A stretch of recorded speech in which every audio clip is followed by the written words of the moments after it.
Hey, hello there, DCC fans and Goodman Games out there. I'm Clay Lyford, and this is our first. I call it a session zero. I'm not fond of that term. I'll go a pre-session for this new DCC live play, Pretenders to the Throne, or just DCC Pretenders to be short. We can call it that. This is something I've been working on for quite some time. Couple of us here. Actually, let's just go around and introduce everybody real quick before I start just yapping. So to my right, I've got Thorin. Thorin, tell us a little bit something about you. Hey, this isn't Offended Skin Cinema. What am I doing here? I'm Thorin. People here probably know me and know some of my writing for DCC. So go check that out and spend some money at Goodman Games website. There you go. And I'll go back down to the bottom row and I'll go from left to right. Rocky. So we're going by Rocky here. Sure. Give us a little intro there. Just a gaming addict. Since I've enjoyed DCC, I've enjoyed everything that I've digested, and been gaming for a long time, and really look forward to this. I checked out one of the inspiration movies earlier today. We had a pretty long campaign prior to this too, so this is kind of like a fun get back together. It's been a little while. Definitely. And Jay. Hi, I'm Jay. I'm pretty new to DCC, but I've been I've known about it for a number of years and have been pretty interested in it. And I managed to run into Clay at a convention a couple of months ago, and we hit it off. We had a lot of similar interests, and he mentioned, "Hey, we got this game going on. Would you be interested in playing it?" And I am surprised I am here, but I'm actually quite happy about it. I'm looking forward to playing. Just a little convention, Gen Con, no big deal. NBD, no big deal. We're so thankful to have you here. And now, old friend, you are first here. Yeah, my name's Anil. I'm a costume designer. I've actually worked with Clay a couple of times. I've done some costumes for his films, and fairly new to gameplay, totally new to DCC. And I'm really excited to explore it and see how things are different and just get messed up. I like getting the newbies to DCC, because I feel like just in general, because I got back into gaming about 5 years ago, and I feel like I will credit the corporate game that will not be named with getting me back in, but I feel like a lot of times when I always get nervous. I'll be working with people with I'll be gaming with people with really bad, not bad habits, but long instilled, grognard habits. So it's nice to be able to get fresh ideas in there. So I get really excited. And tonight, we will talk, even though we're not going to do a full session tonight, we will talk to some degree about just DCC standards, rules wise, that might be relevant as they may differ, because this is a completely I should probably just give you a little bit of an introduction to what we're doing. Yeah, what are we doing, Clay? Shut up. Why am I here? I don't know. You're supposed to, you can interview me if you want, but no. So I love DCC because DCC is extraordinarily adaptable and unbreakable. You can kind of do anything with it, as is obviously very evident by the fan community. There's so many different spin-offs. You can kind of apply it to anything and combine things in kind of willy-nilly. And it's kind of it's almost challenging you to break it. And it doesn't seem to want to do that. So I'm a big fan of science fantasy literature where, you do kind of smash up things, a lot of peanut butter in the chocolate, so to speak. Things that you don't normally, I feel are less common to see today, combined, things that you're more common in your I guess kind of I don't know what we would call, what age is that of sci-fi fantasy, 50s, 60s and into the 70s. Pulpy weird fiction. Or maybe I that's think a it's little gonna later. post that a little bit, Yeah. but yeah, like I mean, But my influences were, I mean, like I read a lot of, like I mean, Moorcock being like one of the first, obviously, and I know Thorn, you're a huge fan because like with the multiverse and stuff like that, like the person actually like made up that term, but I was a big Russian literature freak, and there are a lot of influences. I'm a huge fan of the Strugatsky brothers, and specifically a book they wrote called Hard to Be a God, which has been actually 2 Russian movies now that I'm not sure how many, if a lot of people have seen it, but they're pretty cool. I'll probably show you some images just for inspiration here in a bit. But the premise of that is so great in that it's basically kind of playing off that Isaac Asimov notion of, any what was the thing, any sufficiently advanced technology within a society is going to come off as magic. And that's just like a fun concept to play with. And so the idea here, or the idea in Howard to Be a God, which you'll see it's very parallel to this when I kind of get into the particulars later, is Hard to Be a God is like there's is Earth of a somewhat distant future, and they're traveling through space, and they find a planet that's basically an Earth-like culture of pretty much humans. Maybe it's a lost colony, maybe it's an alien race that happens to be human-like, but they are operating on a medieval level. And so they basically kind of install some agents there under the whole like prime directive style, watch but don't interfere kind of rules. And but that's when the temptations are there, right? Because it's like even like the lowliest janitor of the space crew is going to be like have access to things that would make that person godlike to the best, the most the most heroic amongst that existing group on that planet. So it's like it's a hard thing to exist. So what would happen if if a character, like in the case of that novel, kind of went like Colonel Kurtz, went a little rogue, and then like what do? How do you, when you could make things better, but at the same time the consequence could also break things down? How it happens if you start to influence another society? So it's a little heady, but at the same time it's also a bunch of sword and sorcery and action and fun stuff too. So it's not like it's not just like philosophical Russian whatever. There's also another huge influence was actually I was very fortunate, it finally came out in the first English translation of a 1910 Polish science fiction trilogy called the Lunar Trilogy, which was very similar concept about going to another planet, in this case the moon, but they've since updated it. But where humans going to another world to basically try to reinvent society and make a more utopian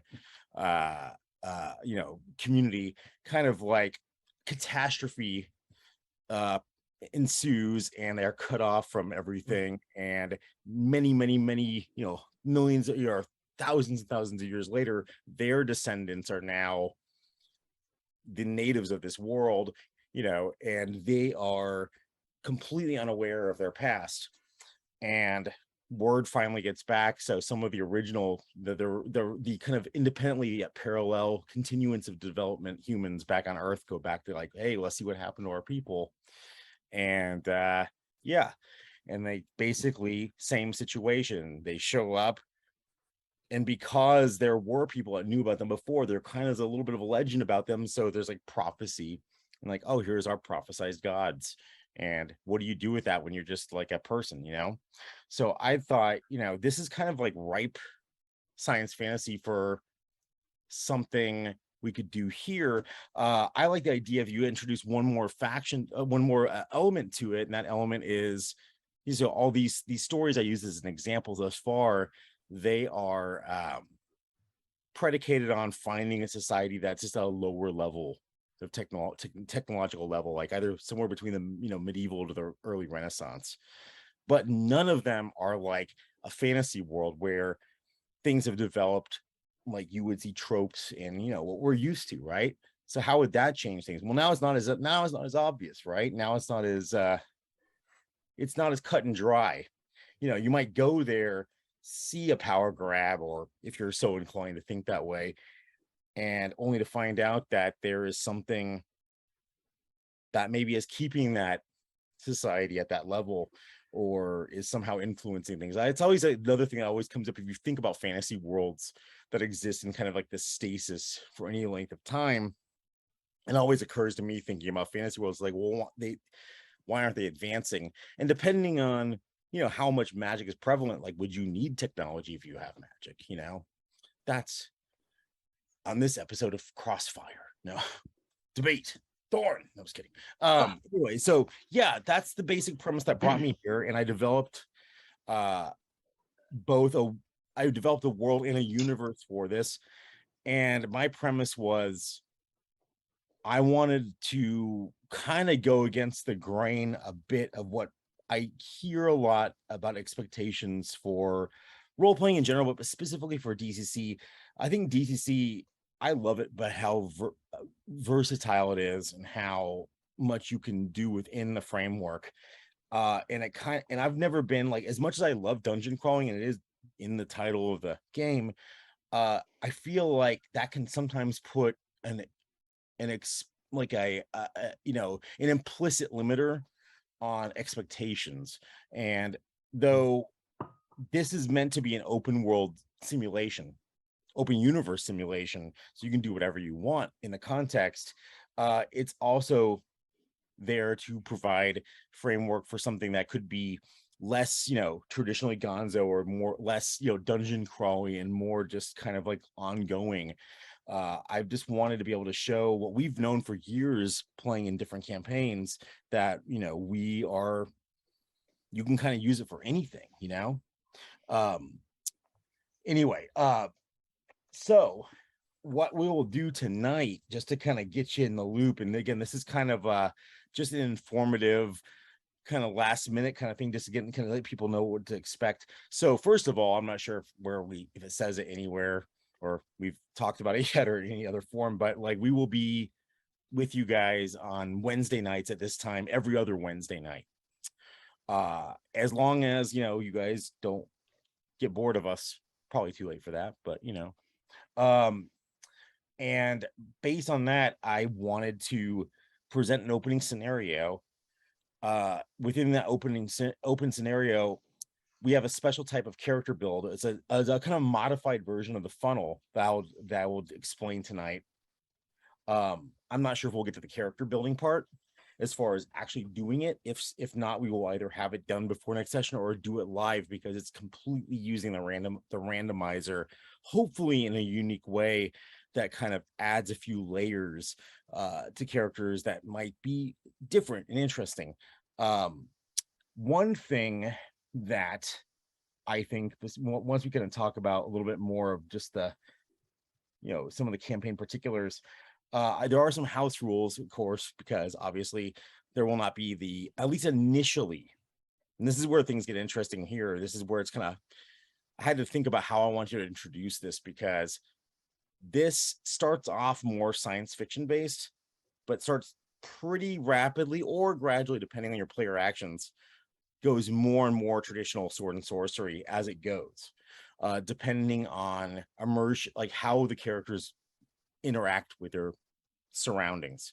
Because you could probably guess, just based on my influences, it's a future society that finds a world that they, while trying to hunt down a lost colony of man, they find an offshot that at first just seems to be an independently developed version of their ancestors, but at the same time, then there's more to it than that. So characters, start off as part of this advanced society, and then, but could, in theory, go many different directions. As you get out of the funnel, it's typically at the point where when you have to make a decision about class, you can start going towards traditional DCC classes, or you can kind of stick in the kind of the future minded sense of it with some of the homegrown classes. So there'll be some interesting choices there, and I think there'll hopefully be some compelling reasons why you would go one over the other depending on your character. So Yeah, there will be no makeup quiz. I saw that in the chat. Anyway, but one of the biggest things I've been wanting to do for a very long time, I've been threatening it in my home games for quite some time. I feel like my legacy, this will, if I did my job right, this will be my tombstone. This will be the thing that's on, this will be my leave behind is I love I'm a huge nerd about RPGs, and I love DC is my chosen game. It's my game of choice. But so when I say this, it's not about DC in particular, it's about all games. I've never been happy with any game initiative system, to the point that like there's a lot of situations that we would find ourselves in just over the years playing where it's just like it was like so square peg round hole that I want us to do. I've presented to my players, and I'm going to present to you guys tonight, a complete and total overhaul of the initiative system in a crazy way that I've play tested to good effect so far, but in much smaller circumstances. This, by the way, is an initiative system. If you for whatever reason like this, is nothing to do with the setting. It's not setting specific. Honestly, it's not even game specific. It's literally any existing system that uses an initiative rank that's generated by a roll plus modifiers fits that, right? But this is something that no longer puts characters in any particular order. What it does is it takes those your initiative rank, the number that it's generated, converts it into a very simplified set of action points equal to that. And every action you take has a base cost, and every round is broken into little segments that get increasingly cheaper to pay for. So if you rolled really well, you can choose to not go early, or you could go as early as you want in a round. It kind of allows us to not have to like hold actions, and even in DCC, there's not even like a hold action officially. I feel like that's always a house rule people have to do to get around the fact that like sometimes you're just not in the right order. Like the thing we would always have happen, it's like, how many times are you in like a dungeon or some sort of tight space where you're a single file, right? And something jumps in front of you, and you're like, oh, we got to fight this thing. And you roll initiative, and the person in the very back is the first in the initiative order. You know, it's like, then everyone and their dog is like holding actions just to get to the person who rolled worse, is probably the person closest to the creature. Well, I'm humbly submitting my brazenly possibly stupid attempt to fix this, but so far so good in our testing. I've been pretty proud of it. I think it could be the cure for cancer. No, I'm just kidding. Yeah, I think what we will do tonight, just to get people used to playing in the system, we will play kind of agnostically as far as character wise. We'll just do a demo of that as well. So yeah, and then finally, just the last thing on the agenda, I'll throw this out there now. Though I should have asked Elena what's the best way to set up a contact for this if anybody's interested. We are not fully up. We have some slots open. We're looking for about I think 5 regulars. So we may have between 1 to 2 slots, 5 to 6 regulars. So between 1 to 2 slots we're looking to fill. So if anyone, once I finish my spiel, even is like, if you're still here and you are interested, we are looking for players that specifically that are willing, that have time every other Wednesday night from like, again, we won't go the full time tonight probably, but like from 9 Eastern time till 3 hours from there. I can't do Why does Elena just drop your email in here so you can get spammed? Well, maybe maybe we won't do that, and I will do a I will make a special email just for the purposes of that. What do you think of that? That's a great idea, actually. Yeah, I thought I might do that. Maybe because I would personally sign you up for all sorts of things. So. I know you would. I know you would. Let's just say, I'm not gonna say. I gotta. So I also know that we have we have a few people here that have not necessarily really dipped into DCC, so we can go over some of the really kind of upper level differences between this and whatever RPG you may have played before. Really, I think that they're going to be naturally there because we'll talk about the funnel and the modifications to the funnel. So I'm not full up the way. So DCC Lankmar forgoes the funnel to just start at first level, and you just sort your one color. So if you're not familiar, the funnel, one of the things that makes DCC what it is through the greatness of random character generation and not like building your character, you will roll up for like essentially anywhere between 2 to 4 like dirt farmers, basically, right? Completely squishy 0 level characters that you will throw into the void of the first adventure, the funnel adventure, and if any survive, they get to graduate to the first level and then they kind of become your character. And it is kind of in the heart of that immersive storytelling where it's like never the one that you expect is going to make it is the one that survives. It's like the one that you think like, this guy, this is my best, he's good stats, you know, he's got the good stuff, and then like squish. And then it's like the little chamber pot emptier guy, that guy with, you know, with a 5 personality that makes it to the end. There's something about that scrappiness that's really cool. Also, it's a little, because we're talking about characters coming from a more advanced society that are going to have to obviously be a little bit more powerful. It's kind of I call this the half funnel because it's a little bit kind of in the middle. So basically the idea is we will roll a couple of characters, probably just 2 per PC per player, with the option of going out with both of them, or because it's slightly sci-fi to begin with, we also have the ability to have one character who has a cold storage clone, so to speak. So if you get killed, you can send out your replacement of yourself or your replacement in other body form. The idea would be you'd play one character at a time, but you'd have someone in backup. Either it's a completely different character that you would just transfer your memory to, or it would be a complete clone. And that's the trade-off for having fewer characters in the funnel. You would roll 2 and decide if you want to have both of them and then which one is active, or you would say, I want to jettison this one completely and just have a clone of my main guy. At least that's the plan so far. That might blow up in our faces. I don't think it will, but that's they also are going to start be slightly less squishy than a standard funnel character.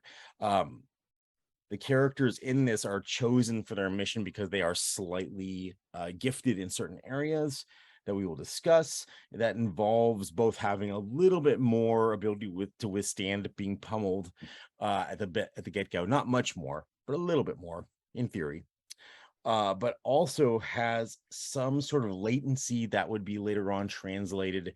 That's being, you know, there's going to be a through line between the different cultures that work in this universe where in this future world there's kind of like something that's almost like a psychic manipulation of the universe that only certain people who are gifted can do. It's almost like what you would normally think of as a psionic character if it was like, you know, a different sci-fi game. But then we later find out, or now you find out, the characters will later find out that all magic on the world that they discover that's operating at this seemingly lower level is actually just there is magic, but it's really just the same thing, just manifesting in a different way. So essentially what that means for characters that are chosen at the beginning, they won't think of it as magic, but they will have something that will be kind of in lieu of a birth augur. Because normally when you roll a DCC character, you roll a random, you have a luck score, right? Like all DCC characters, one of your ability scores is luck. And you have a luck score, and that you can cash that in to help fix, adjust rolls. But also along with that luck score, you have a lucky roll, something that you're gifted at that you get to add your luck modifier to. Because just like any other ability score, luck gives a plus or minus or nothing depending on how high the ability score is. Just like, you know, strength of 18 might be +3, you know, luck of 18 would be +3 to things that involve that direct application. Different classes use it in a different way, and then every character has a unique thing you randomly roll called your birth augur. And in this case, it's going to actually translate to this latency of what we call the potential. And the potential is what the Advanced Society refers to as this thing that children are born with that comes out through their development that allows them to manipulate forces that the average bear can't. And that can be, followed down many paths as you advance in level. Initially, there will only, when we actually do the occupation and the background roles to determine, because for those of you who don't know, instead of like the whole way the funnel works, or the half funnel in this case, is that you don't just be like, I want to be a fighter and whatever, and I'm going to be an elf fighter. Normally you would roll on an occupation list, which is like what you did up to the point that you became an adventurer. And sometimes you'll roll like, dirt farmer, sometimes you'll roll something a little bit cooler, or I don't know, dirt farmer is pretty cool. But sometimes you might roll elf or dwarf. And you did do that, if you rolled an elf or a dwarf, you rolled something that was like a demi-human, or something that was kind of its own class in and of itself. Because in DCC, unlike like D&D, you don't have an elf fighter, you just have like an elf, or you just have a dwarf, and that is a class unto itself. So if you were to roll in your occupation for your 0 level an elf, you would know when you make it to the first level, you would maintain just being an elf, and you would just graduate to being a full elf, like a real little boy, like Pinocchio. But if not, you can choose. If you roll a standard dirt farmer or human, or whatever, then humans can have the ability to be whatever they want. The world is our oyster. You probably would go the way your stats suggest, but not necessarily. Well, because at least the initial state of things, there's not elves in space or dwarves in space necessarily, at least not that we realize at first. Really, most of the things are going to be just versions of humans with different attributes that are given to them by however their potential manifests, their kind of innate psionic abilities. Also, though, there are a few side classes that you can roll. There are side races, I suppose. You might roll an android, in which case you would not have the psychic powers, but also you would advance as an android if you so kept that character. Now, androids, as you'll roll 2 characters, unless they're both androids, you can put the android in cold storage, or just remove them, or you could have the android be active, and when they die, they can either download to the matrix or whatever, provided that you have information nearby, or you can switch to your cold storage human if you had one. As in the world of the information, the characters don't have, a PCs kind of have to, the players have to know. As you get meet more of the traditional, like, I guess you could say the traditional sword and sorcery or DCC type species or whatever, as characters kind of come in and out of the game, you'll have the ability to start generating more traditional characters if you happen to die, or if you happen to find a way to evolve. Like, again, like some of the your initial characters who are engineered and are working for a survey bureau, they're there on purpose, so they are kind of engineered to be able to kind of fit in, to embed themselves in these for anthropological studies. As they advance, they can pick up the traits. So like you can start off as a future society member and then become a fighter at first level, or become a thief at first level. Not so much an elf, but anyways, that's just kind of the long and short there. I have no idea if I'm explaining myself very well. Does that make sense so far? You guys still tracking? Yeah. Yep. Cool. So I'm gonna look at my little cheat sheet, make sure I'm moving on in the right order. But yeah, so let's talk a little bit about let's talk about the uniqueness of the character generation, and kind of like what will be involved. We will all have documents that we can share screen next time. Unfortunately, I don't have it prepared for tonight ready, but basically, normally when you use the randomizer in DCC, your only have a few dials you're moving to get a random character, right? You obviously your statistics are going to be really matter a lot because there's a simplicity to the classes. They're not like you're not building all these subclasses necessarily, and you're not, so the attributes can mean a little bit more in that regard. They can push you in a certain direction. And then of course you have your birth augur, the thing that that you roll that's different for everyone. That is, how your luck manifests. If you have a luck that actually gives you a bonus, if you roll one, above was it 13 is when is it after 13 that it kicks into a +1 and then it goes up higher. I think it is 13. Yeah. But here everything is going to be a bunch of, so you have an occupation chart in standard use DCC as a D100, and you roll in whatever you roll is what you start off as. Maybe it's a gong farmer, maybe it's a halfling, something, or haberdasher, whatever it is. In this case, we have two other little layers, two other dials that have to get kind of tuned in first that will kind of unlock what each of the occupations means per what you rolled before. So what are these dials? Well, the first one's your home world, the type of home world you come from. It's not about necessarily about the skill. Okay. Are you from, in this future, there's a very, it is a feudal kind of imperium in the future. There's nobility, there's like the royal houses, there's also like free mercantile leagues, and there's like frontier down and dirty colonists that almost like live like Vikings to some degree. So you might be coming from a core world, which is, Are there cat people? there's all humans so far. Oh, all right, I'm out. But Bye. but no, it's good. But just at first though. But I will explain that part in a minute. Anyway, cat people. Anyway, so if you come from a core world and you're a member of like a royal house, that's gonna potentially unlock you being a member. Your background is being part of a royal house or whatever. Or if you're from a frontier world, you might be a criminal. You have a greater chance of being a criminal. Basically, you'll start getting things that modify the die result to push it into a certain particular territory on the occupation chart. So like much in the way that, when you would normally roll like mercurial magic, right? You have an influencer, so that you don't just roll the die and like that's what you get.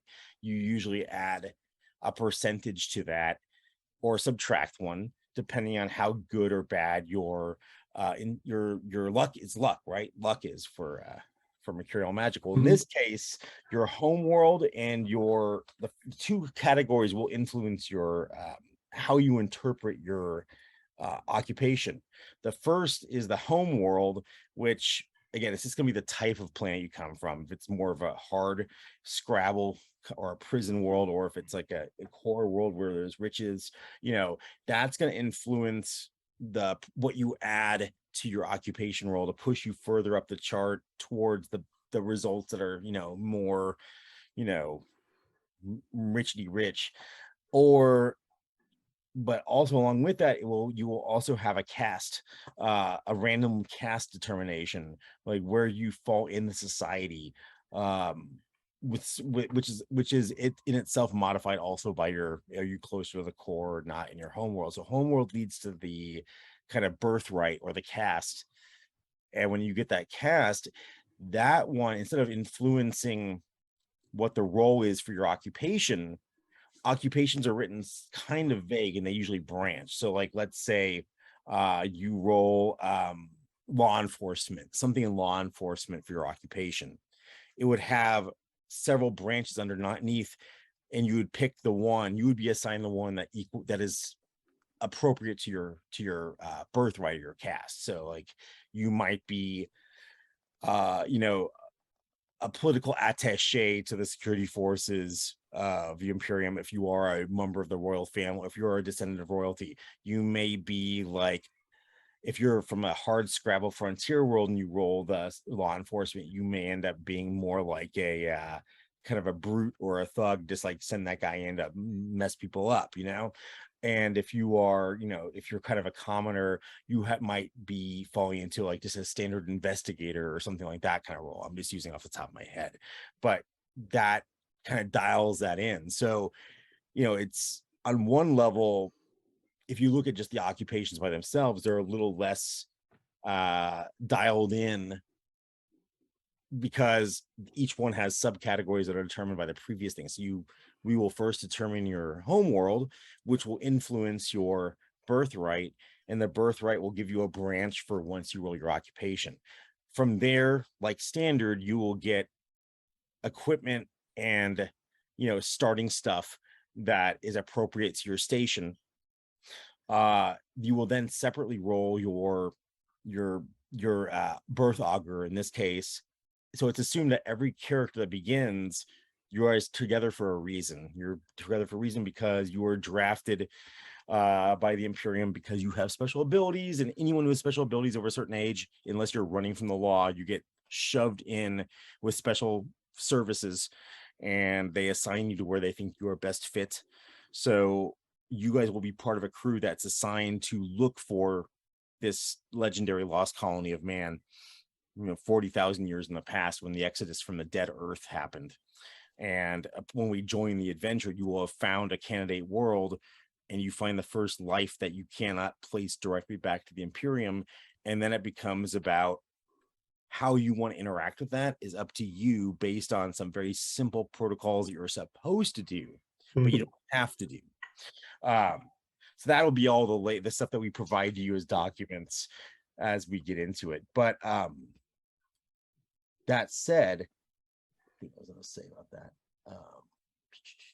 Yeah, so you are your home world, which will influence your birthright, which will branch your occupation, your previous to adventure starting. But the commonality that all the characters are meant to assume to share is that at a certain time, kind of like almost like compulsory military service, if you have a special ability, a potency, as we call it, right? The thing that to you guys is a psionic power, but to the lesser society, which also has it, that's magic. If you have a potency, then you are going to have to go do a couple years in the service of the Imperium in whatever capacity they see is best fit. And so at the beginning, you guys are part of the Imperial Surveyor Bureau, which is specifically normally it's just out there to chart uncharted worlds, some Star Trek-y stuff. But in this case, you're on a specific mission to find this long lost colony of man, and you may have found it.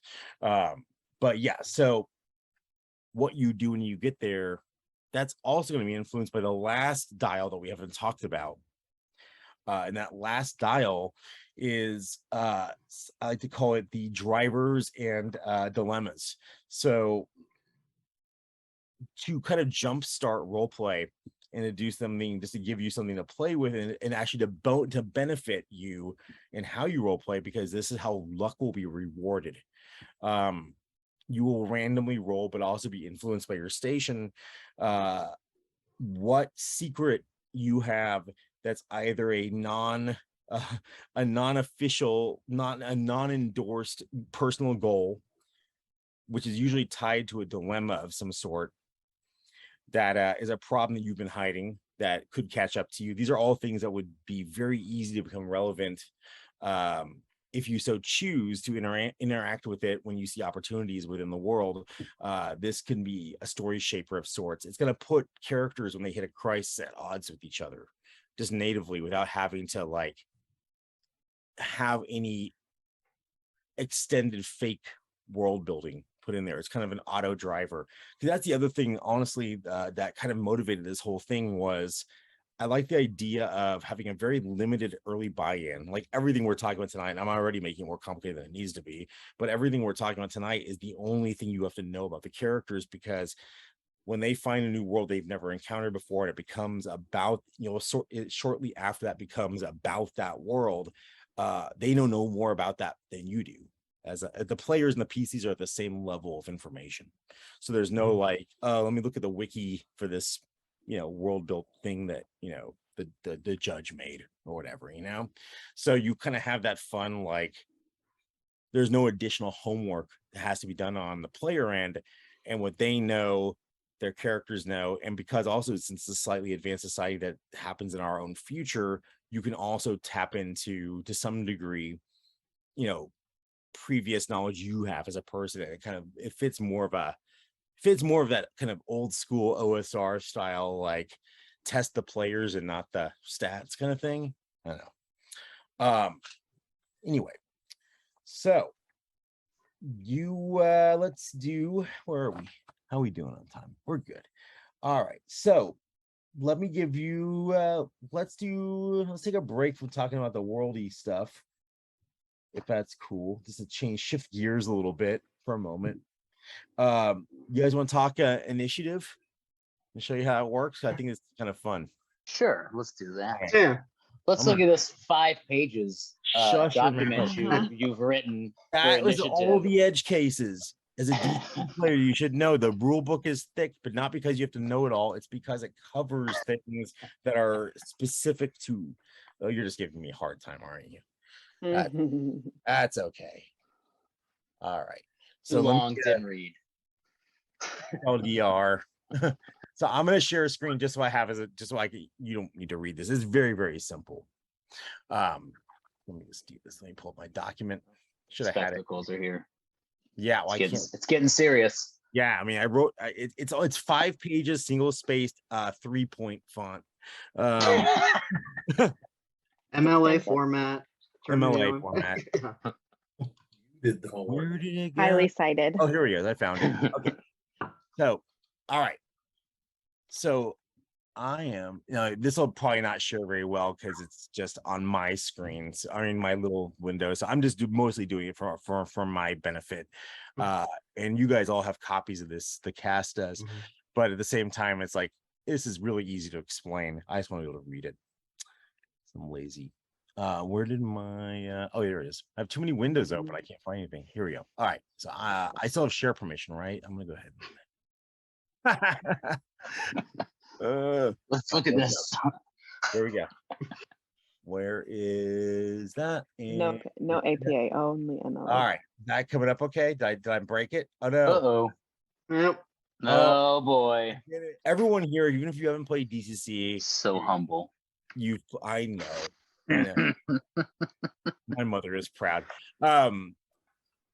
Anyone who's played an RPG knows that basically, there's a couple of different variants of initiative, but essentially it's, either it's whether it's an individual character or you do side initiative where, one side goes entirely and the other side goes, but it's based on like a high roll.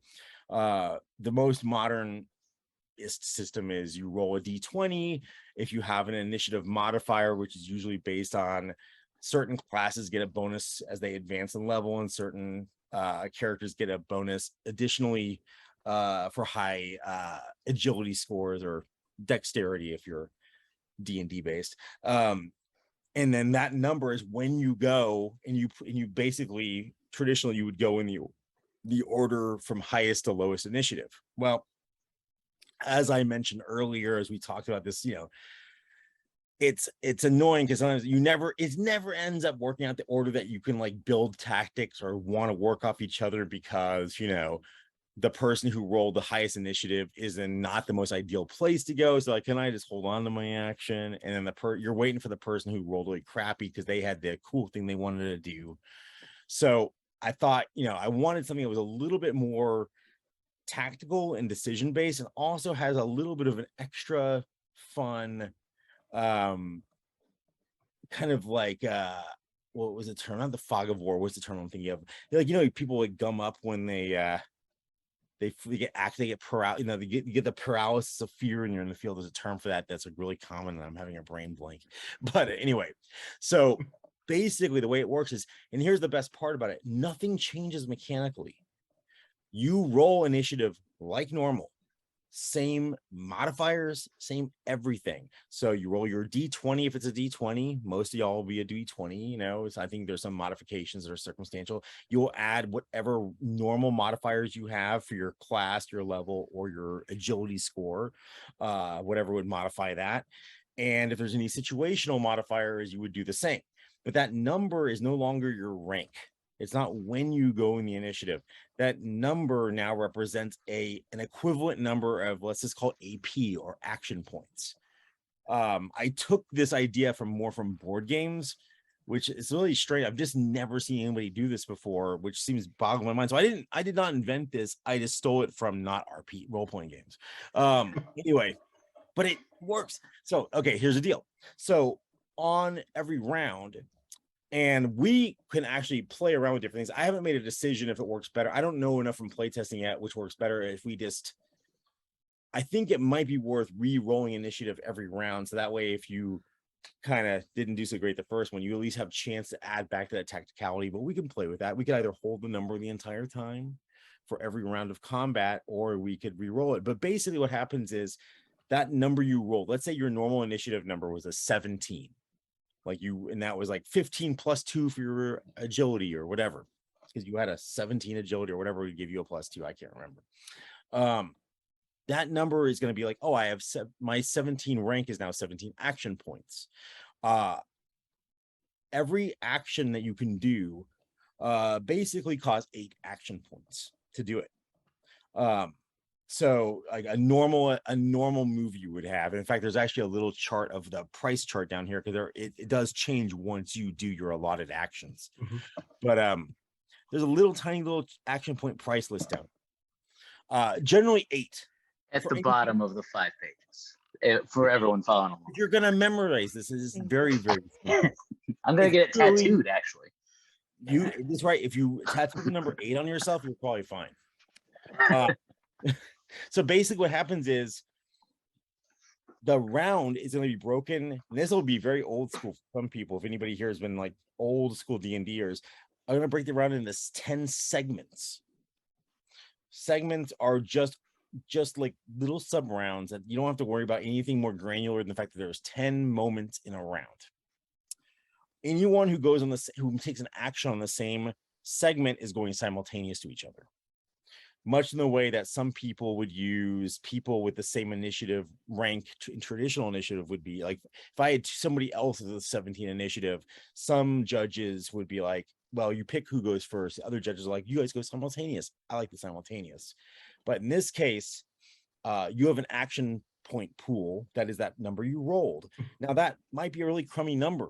It might not, it will likely in at least half the average cases you roll initiative, it's not going to be enough to even pay for your normal action. So a move, whether or not you take your full allotted movement, like most characters have a 30-foot movement, some smaller characters like a dwarf or a halfling might have a 20-foot movement, doesn't matter. Whether if you use 1 foot of that or your full allotment, whether your maximum allotment's 30 or 20, for you to activate movement, that's a full 8 points. So you could easily roll and have with your modifiers and everything and not have near enough to do any of your stuff or half your stuff at the get-go. That's okay, because what happens is every segment, so I will declare, and we're hopefully make a really cool graphic for this. I actually use a little chess clock for it. I will declare at the beginning of a combat round, hey, we're on segment 1, and that will last for 30 seconds of real time. So if you freeze up in combat, if you freeze up in real life, you kind of freeze up in combat, but 30 seconds is a long time to think. Now, once you declare you want to do something, the action clock stops so we can talk it through. But for you to, if nobody says something for 30 seconds, I'll move on to segment 2. But what happens is your base action points, whatever segment you declare on for the first time you do an action, so 1 time only per round, you will be awarded bonus action points to make up the difference. Those action points will be equivalent to the round number, the segment number we're on. So if you rolled really well and you want to start knocking, if you want to go for it on segment 1, you would have your allotment of points +1 to use. And anything you don't use, you can use the rest of the round. So like, in theory, you don't have to do your movement and your attack or your spell all at the same time. You can spread them out.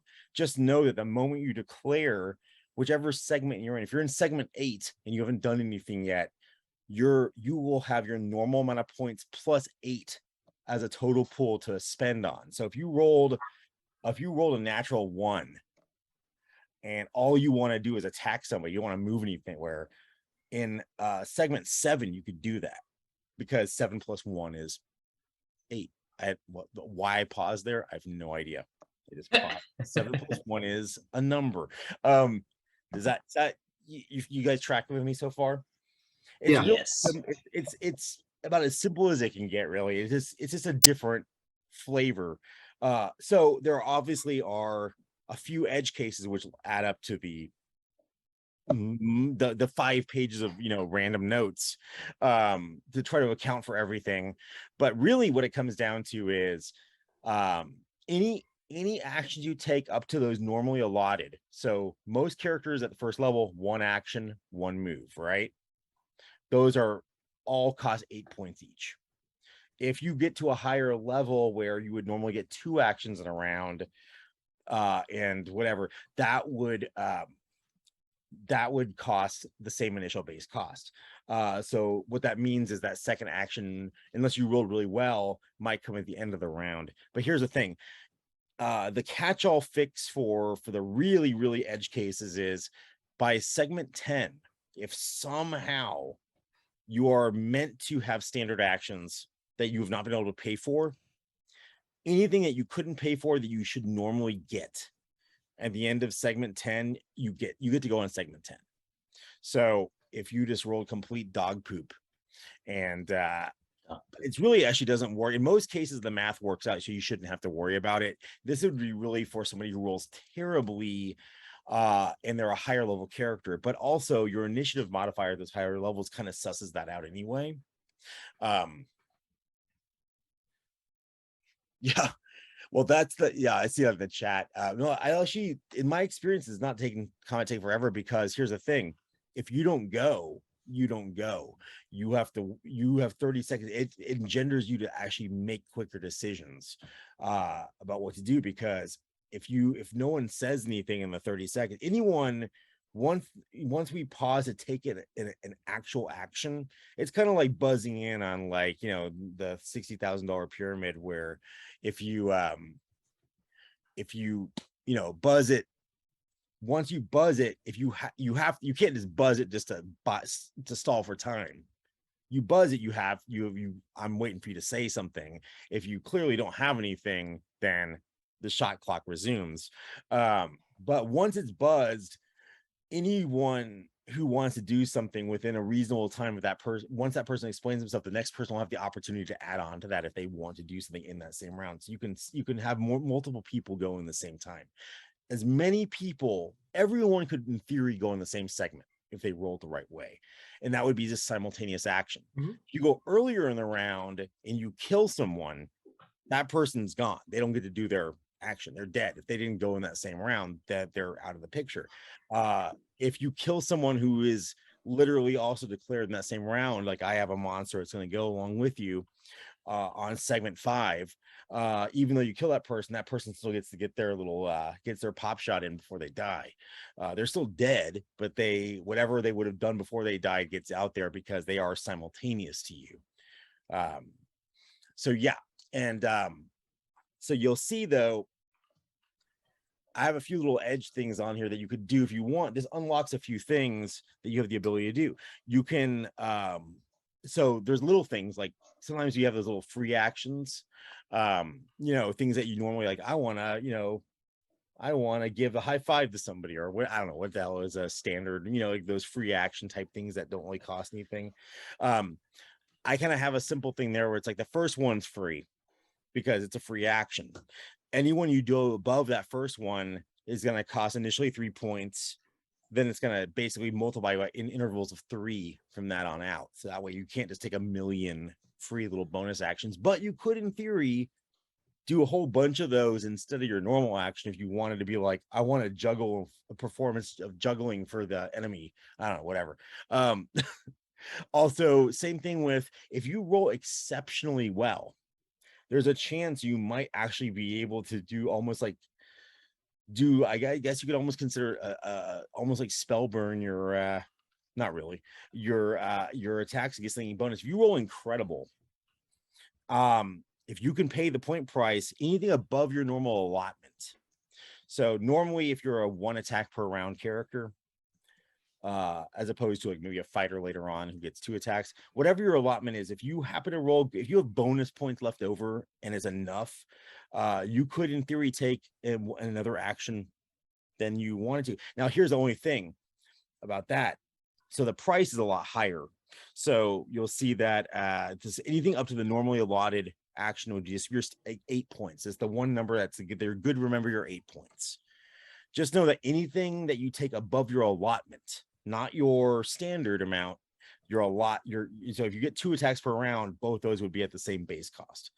But if you are normally a normal 1 attack per round character, like you will be at the early on, and you rolled really well and you want to take a second one, you need to have and by the way, you can spend luck here too. So another use for luck on a 1-to-1 basis, or if you're not, if you have a special ability, because the halfling's ability of luck and how it gets multiplied and the thief stuff that gets repurposed elsewhere in the classes. But anyway, if you could afford it, you could in theory take a second an additional action that you normally wouldn't get, but the cost is pretty high because it's 2 times the original price. So you would have to have basically 24 points total to take 2 attacks, because 8 for the initial plus 16 for the next.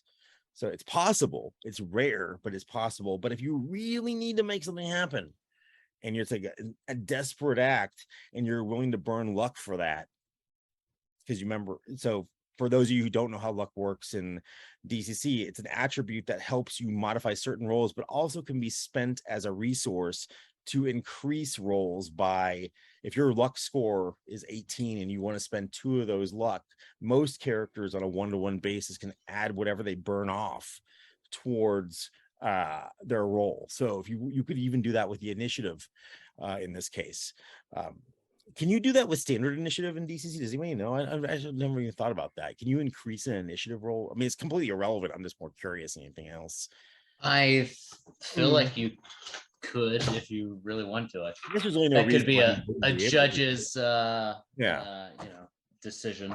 But and there's other little things you can do too, like I codified aiming, which is something that's always been weird, and it's always been house ruled in different ways. But basically, like I put, normally when you aim, you basically wait, you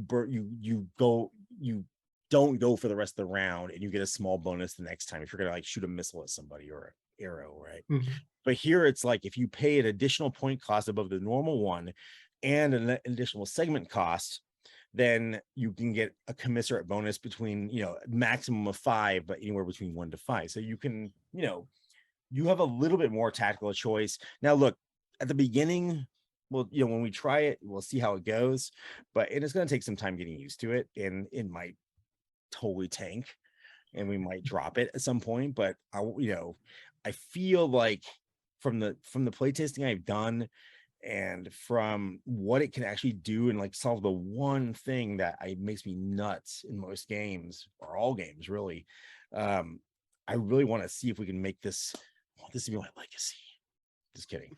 Sort of. But anyway, you can do, there are other things, we can talk about these other things as they come up. We don't have to go over every one of these edge cases. And by the way, anybody in the audience or DCC land, I can make this available.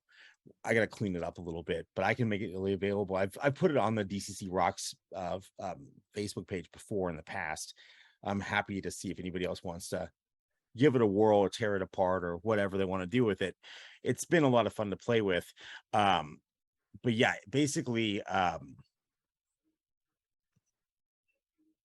yeah. So also with a move, for example, you can, once you spend for the move on this segment that you spent it on, so the segment you spend your first action on, that locks in your bonus points that you get.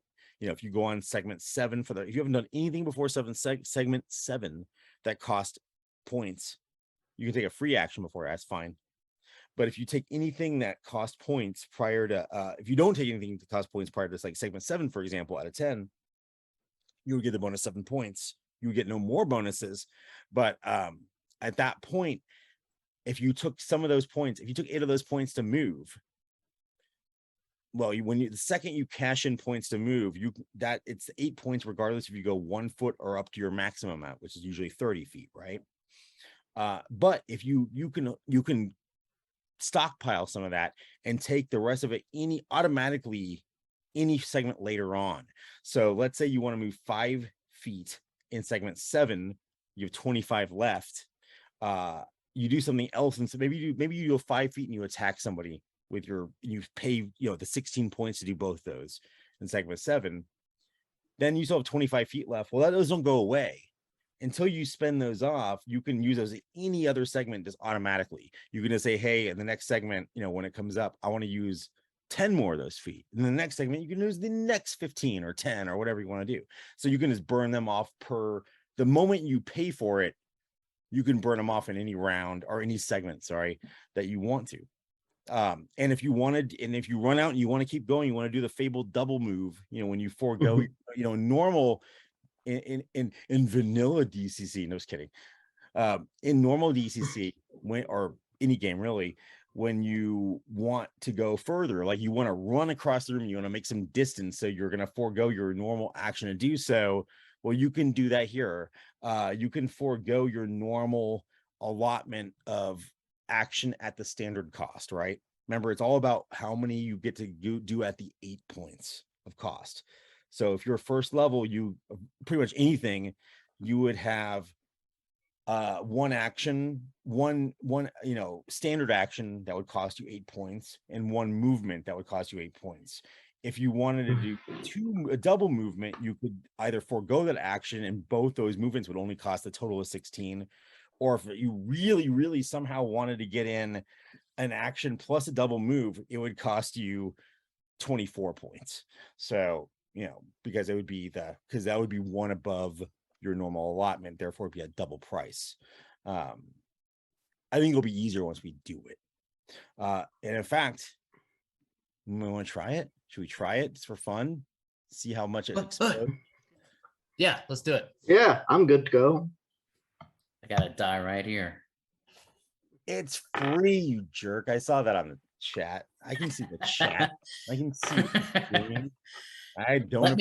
I'm trying to make some money here, man. Times are tight.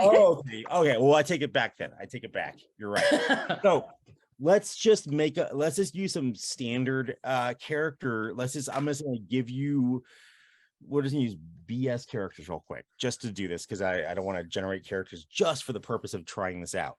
So but I can't wait till we do make characters. I can roll I have characters right here. dexterity stat. How about I throw them in the chat? How about I do that? I'm gonna throw you some characters in the chat, or should we just pick the one? No, I'm gonna throw some characters in the chat. Let's just do it. Let's just do it the right way. Okay. All right. I assume whoever grabs each character first, they get to be that person. So, or I'll just say your name and I'll throw it in the chat, unless anybody has a preference. I'm just gonna throw something in there. So, where are my pre-gens? What do I do with them? Send in the clones. Here it comes. I just made this decision to do this, so I was like, I didn't have it on the standby, but I have a folder for this. I'm just finding it. 1 second. All right, here we go. Here we go. Found it. All right. I'm going to put in the most simple characters at first. And by the way, spells are essentially the same way. Nothing, spells that would normally take, so that's where some of the edge cases are in there. So I won't throw those in there now necessarily, but spells operate like anything else, assuming that they are one action spells. The only thing that would change is some spells have a casting time that takes longer. And then you would just add that to when you declare it, you would add that time in addition to it. And it's kind of, it's codified in this thing. I have to look it up. I can't remember. That's the only thing I can't remember. It's out of my head. Can't remember everything. It's actually not that much though, if you think about it. 8 points, and it doubles if you go beyond your thing. Pretty much, there you go. Or 3 points, I guess, if it's a free action above that. But how many times are you gonna be doing that? Anyway, so where'd it go? A lot, I hope. No, nobody wants to do that. Where are these? Oh, really well. You No, should that's stop true. sharing Yeah. your screen so we can. All right. Okay, I'll stop sharing That's my a good screen. idea. How do I do that? I don't know. All right, oh, I lost. There it is. I found it. The having the Twitch and the Zoom and my normal People want to stuff, see our lovely faces. I'm And- well, And let's give Elena a hard time. no, it's not her fault. It's not her fault. All right, here we go. So I have. I'm gonna turn my here- camera off. Don't turn your Oh, camera off. You'll no. break everything. Make it fall. Oh no. Where'd he go? Where'd my thing? Oh, here's some 0 levels. That'll work out perfectly. Nope. Hang on. There it is. Con pre-gens. Here we go. So also the good thing about this is by throwing these in the chat and you open up these very basic, these are bog standard DCC like purple sorcerer generated character sheets. Any very basic differences in DCC rules for those of you who are, I know a couple people here have not played DCC much or at all. Now you can see the differences in real time. You can ask any relevant questions as we're kind of killed 2 birds with 1 stone. Even though these characters are not going to be the type you'll be playing with specifically, they still follow the baseline DCC rules. So I'm going to throw the easiest characters to mess with in here. So warriors, thieves, and halflings, I guess, and dwarfs. So I've got how many people we got? 1, 4, right? So I have Yep. 2. I have 2 thieves and 2 warriors. I'm gonna do that. Let's make it easy. 2 warriors, and let me see if it'll let me do 2 at the same time when I throw it in the chat. If it's gonna blow up. Let me try this. Come on, big money. What's the over under on this bouncing back at me? Oh, it did not like that at all. All right. Who wants the first character? Just speak up or for Hello. I do. well, I'll take the second She can one. have it. Okay. okay. And now I am sending you Thief 1. This one is you. It's Sick. all about you. You can give that person a name. I don't care. They could be cannon fodder number 1. I don't know. Who else? Who is it? Thorn, did you say the next? Yeah. You're Thief 2. I'm throwing in the chat. Okay. Thief 2. We Here have, it comes.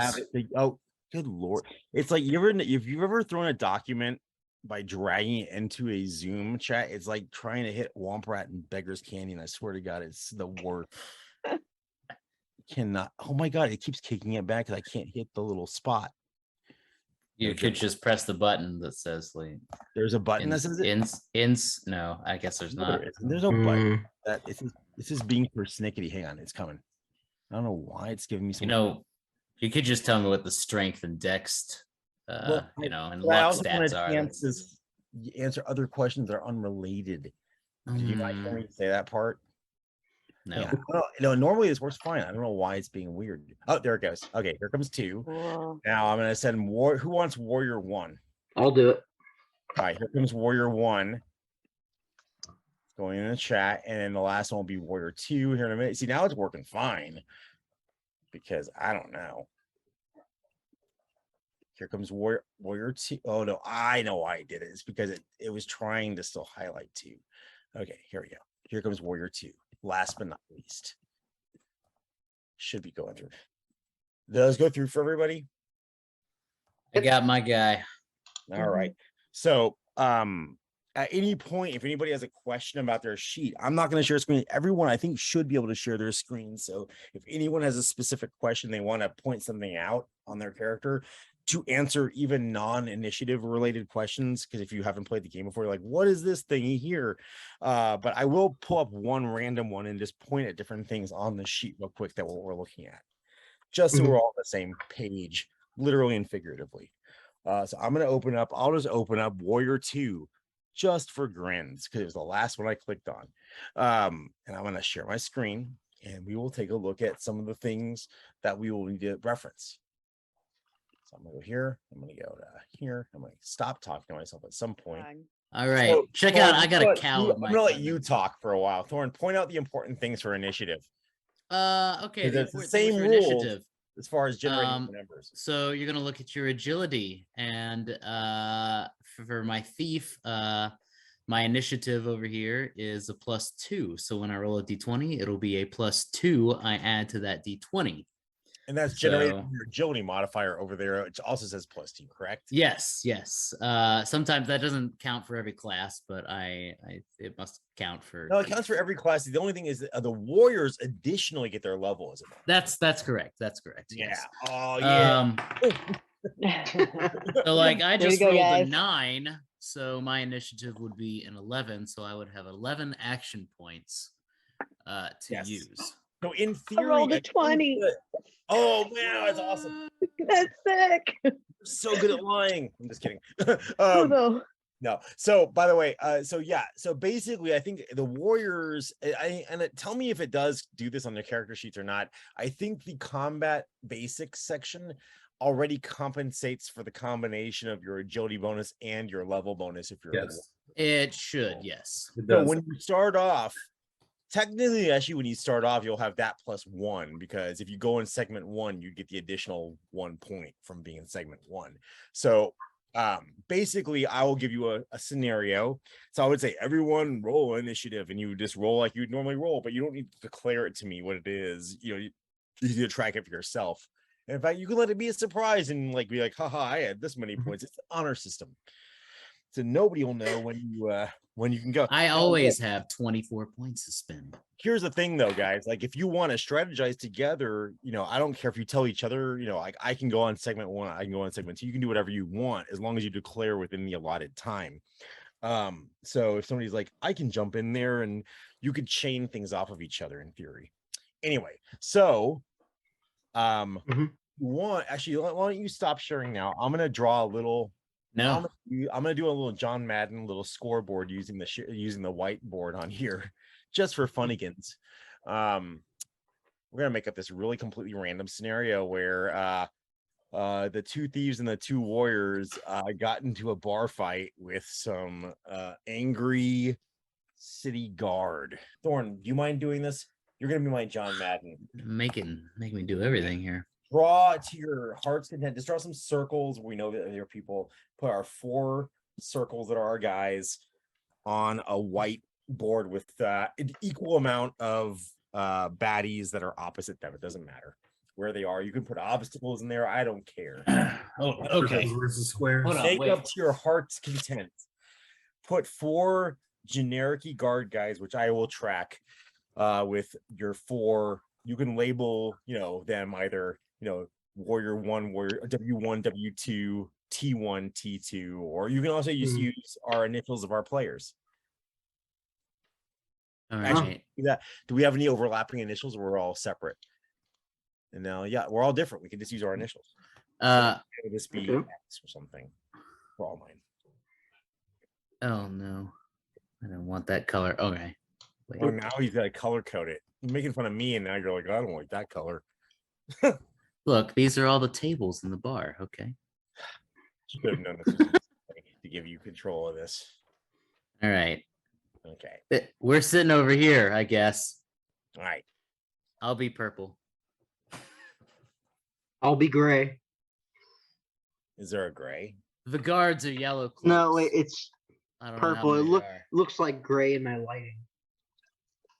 Why don't you Okay, make little orange. X's for the guards? So we What? don't get- can you make little X's for the guards instead, so we don't get? Oh, sure. X's. Come on, Why John not? Madden. Why not? All Madden right. Football 95. Come on, let's do this. It's Sega Genesis. Okay. All right. All right. The These are your bartender is a B. Okay. We're missing. What happened to our last guy? Is he in the bathroom? Our last guard. He's by the bar. He was getting a drink when the ruckus happened. At the beginning of this, when we called initiative, it's because one of my guards is like, "Would you call my mom?" And somebody said something mean. So Snake swallower. So That's what I basically, called her. now we don't have a fancy graphic at this point, but I do have a little timer, and I can even make you aware of when we're getting low. It's already pre-programmed to 30 seconds necessary for every segment. So I'm hoping in the future that we'll have a little kind of fun sound effect and a little graphic that'll count down and then can be paused. TB determined.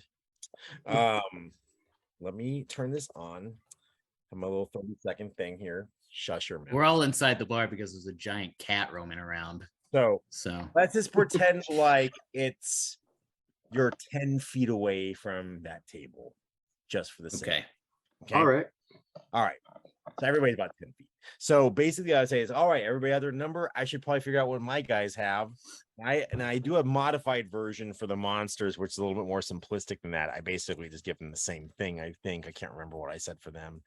What I said, foes work as usual, gaining initiative roll plus their modifier. However, with multiple names of the same type. Oh, it's just the same way we normally do it. Oh yeah, so the way I do it with monsters, it's just the way you would normally do it. Where normally you have a different initiative for each class of monster. In this case, I just have the guards. But to make it easy, if you have a lot of people, I put the recommendation of all of a different type should go on the same segment since they're sharing an initiative number anyway. So if you have a group of bad guys and it's like 2 ogres, 4 recalcitrant drunken guards, and one half-dead wizard, there you'd have 3 different initiatives that for each of the commensurate groups. And then usually, just if you were dealing with that many people and you're a judge, it's probably just smart just to have, when one group declares, they all go at the same time on the same initiative count, et cetera, et cetera. Try to keep it a little bit simpler for them, but still giving them a little bit of the bonus or the benefit of the new thing. So all right, let me grab my little all right, I got this. I got my little cheat sheet I can write on. And so yes, oh, let me get a die. Die would be nice. Hey, I'm prepared. Look, I got it right here. I got a dice. I got a dice.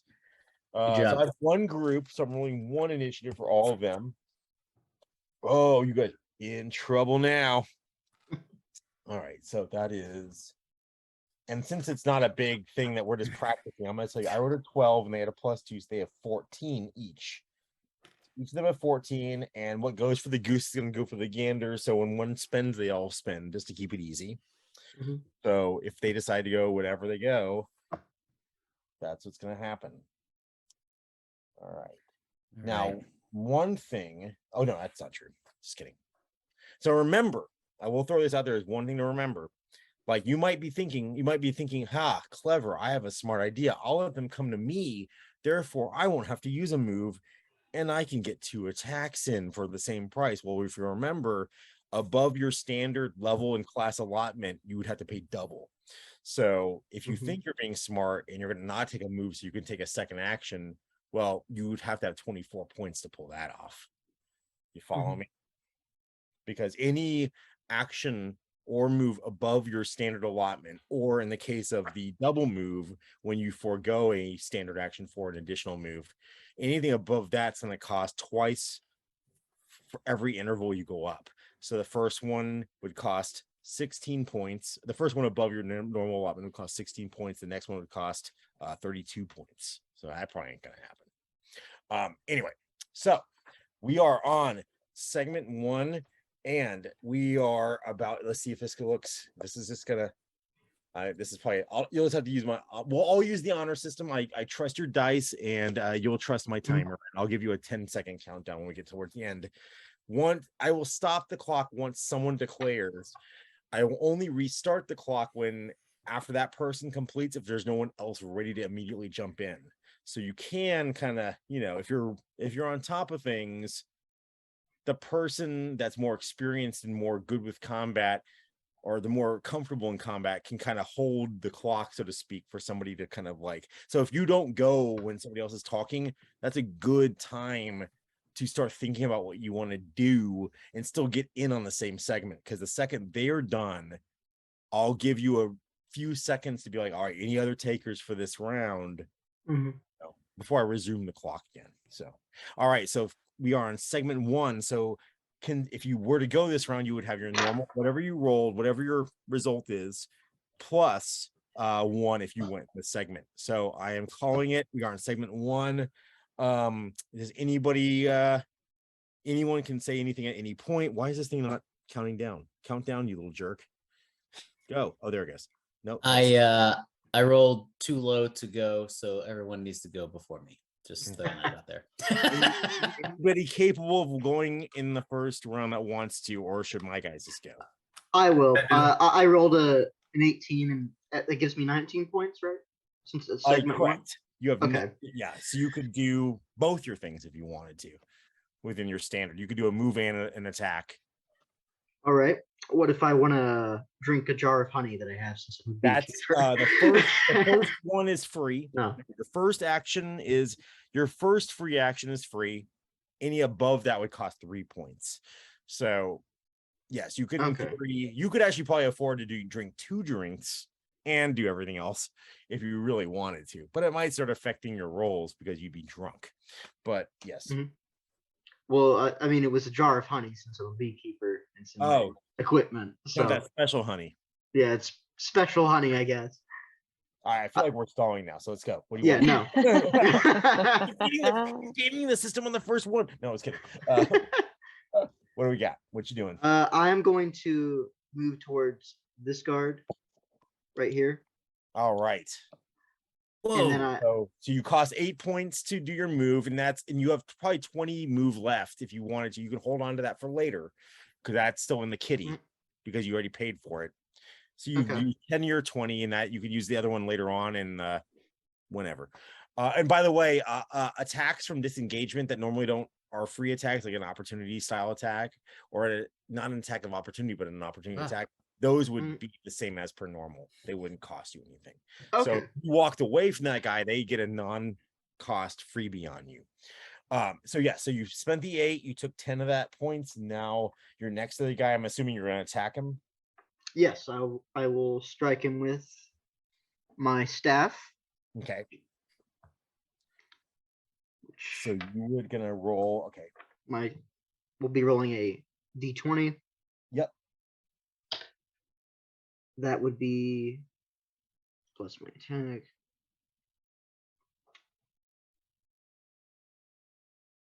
15. 15. Are you a thief or a warrior? I'm a warrior. So do you know about the deed die? Yeah, I wasn't sure if I Oh. was going to use my deed die. Oh, you automatically you get to do it every attack no matter what. That's a good thing about the deed die. Oh, okay. As an audit, you roll it. You don't have to declare a deed. That's the other thing. So declaring a deed is just part of your attack. So when you declare a deed, it doesn't cost you anything extra, but you can All still right. only do one. If you were ever to declare a deed above the initial one, then it would be something different. But like Okay. basically the deed die acts as your modifier for every attack you make, and you roll individually every time you make an attack. On top of that, it will act as its own determination of success if you declare a specific deed. But Right. otherwise, this is going to be Okay. your bonus. So you would roll that and add it to your attack roll regardless. Mhm. So when you- Okay. After rolling that, it's just a 16. all right. Well, you definitely hit. You hit Okay. whatever that guard is, guard number 1. This is called G1. Mhm. Okay. So then you just roll your damage. Yep. What'd you end up with? Are you doing it still? I'm still doing it. Sorry, I'm trying to find there's my name. Okay, it's still the 3. Exactly. Yeah. Then that would be 6 damage. All right. Well, this is a good example. I'm glad that happened because that's enough to kill this guard. But Oh wait, I rolled the wrong die. I apologize. well, let's go with that. Let's go with that. Yeah, Like, we'll because I go with think it's 6. a good Okay, example. fine. I think it's a good example. So that is enough to kill that guard. But it gives me I have this exact moment to make the final declaration. If he could pay for it, he can still move and go before he dies officially. He's dead no matter what. But Mhm. since he can actually afford to pay for it based on his role, he couldn't afford to do both, but he can't afford to attack back and try to win one for the Gipper. So he's gonna give it a shot. He is dead, but at the end of this segment, but this is happening contiguous to yours. So I rolled an 18 and I add a plus. So I got a 20. I'm assuming that probably hit. Is that correct? With your Yes. armor class. And then I would roll his damage die. So he would normally do 3 points of damage at that point. Okay. And if you're alive, that's great. But he is now dead, regardless. He got in his sucker punch, his retort, and he is dead. Now, before I'm about to start the clock, but does anyone want to go before I start it on this same segment?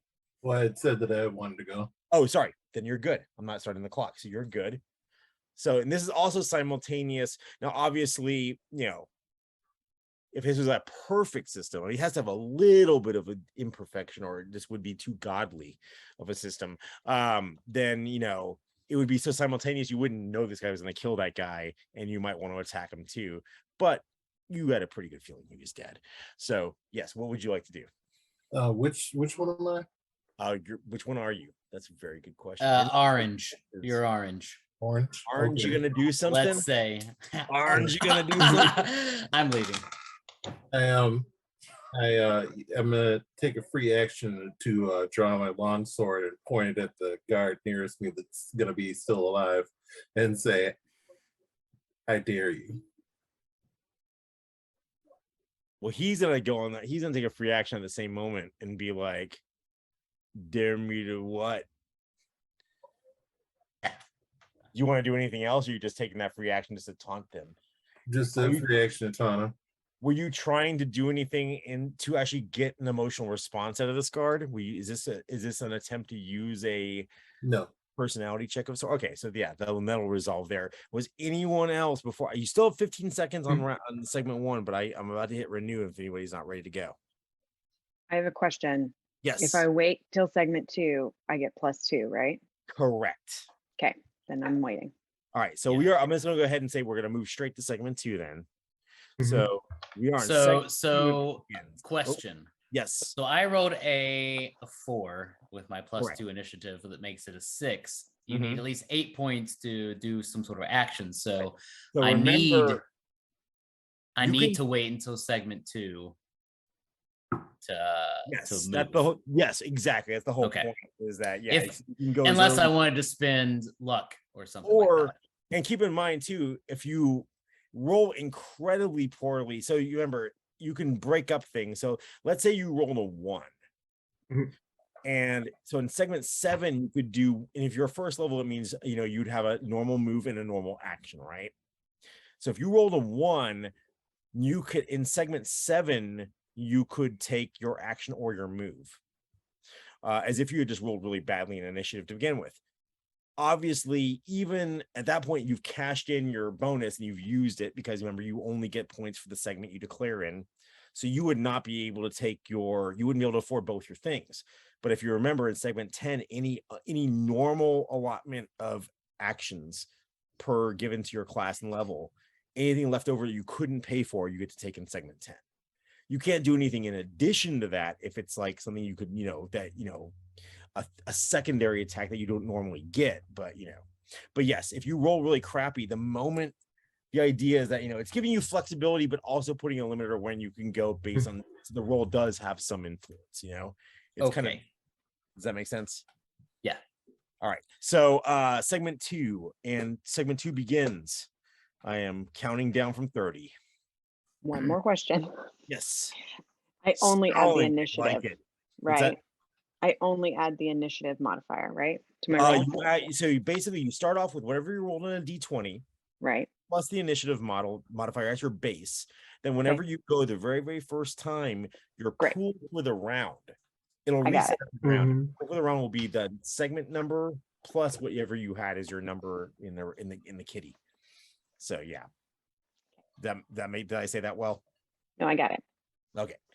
So anyone, you don't have to answer me yet. You have 20 seconds to answer me if you want to go to segment 2, if you want to think about your strategy. I'm gonna go in segment 2, and I'm going to crawl under the table and attempt a sneak from one table to their table, while the one guard at the bottom there that Rocky was pointing a sword at is distracted. I'm going to sneak under their table, maybe.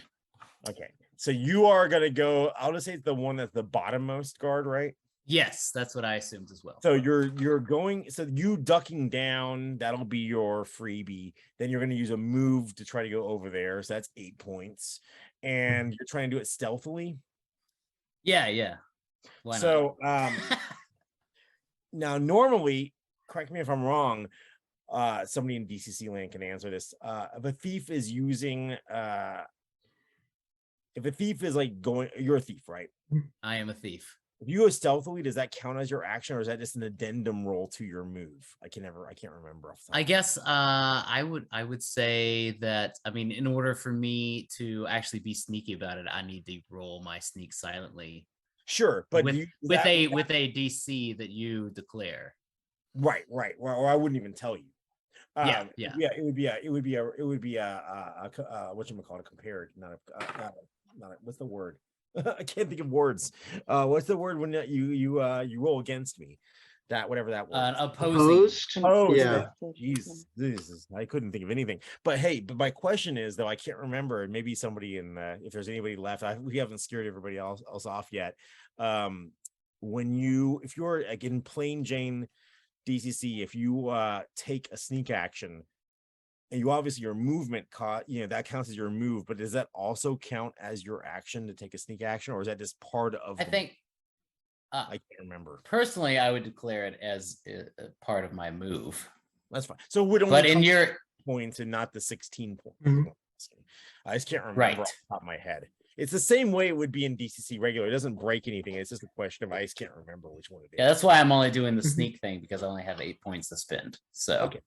So I will, just because I can't remember in this, and unless anybody in the chat's mentioning something that they have a better thought to that, I'll just assume that you're right, and we'll go with that. what a wonderful philosophy you have. So I'm being nice. So yeah, roll your stealth and let me know. All right. All right. I get a +4 to this roll. I may spin luck on it. Oh God. No, I'm just gonna go with this. So I've obviously had too much to drink, and as I go under the table, I just bash my head right up against the top of the table. I rolled a fumble, by the way. Ooh. So Fumble on, you can't really fumble on a move.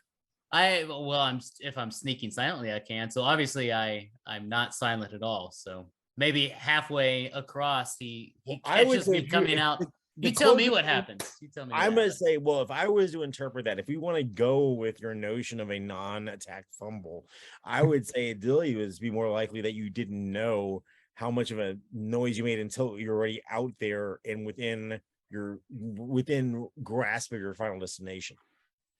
Sure. And unable now, of course, because you're like, and it actually kind of tracks the way it should track in real life, because you're so surprised when you realize you messed up that you kind of like freeze up, because now So am I like I'm like somewhere like right in the middle here? Like I'm gonna crawling. say you how bad you rolled a 1. I rolled a 1. I'm gonna say you're right up next to him. You got it right to the end. You're like, hey. Because I feel like if you messed up barely, you would probably do it a lot closer to a safe spot. So I'm gonna put you right next to that guy because I'm a jerk. All right, that's fine. And this doesn't count because this is an example. So that guy happens to be able to afford to pay for an attack. Like, what's up with this dude here? So I'm gonna call him G2. Just looking for my glasses. So Inkies. and keep in mind, anybody else, if they, like it just because he could afford to go, somebody else could try to take him out this round, but he still would get to go regardless because it is simultaneous. Yeah. So he is going to roll, and he So what's your armor class there, buddy? Let's see. 11? It's Are you better it's than a 11? it's a 13 actually. Okay, well then he misses you. All right. Yeah. Way to go, jerk. And he can't. Let's say 12 because it says I'm armored plus Well, shield, but I that's probably fine don't have a because shield on me. But doesn't matter because you Okay.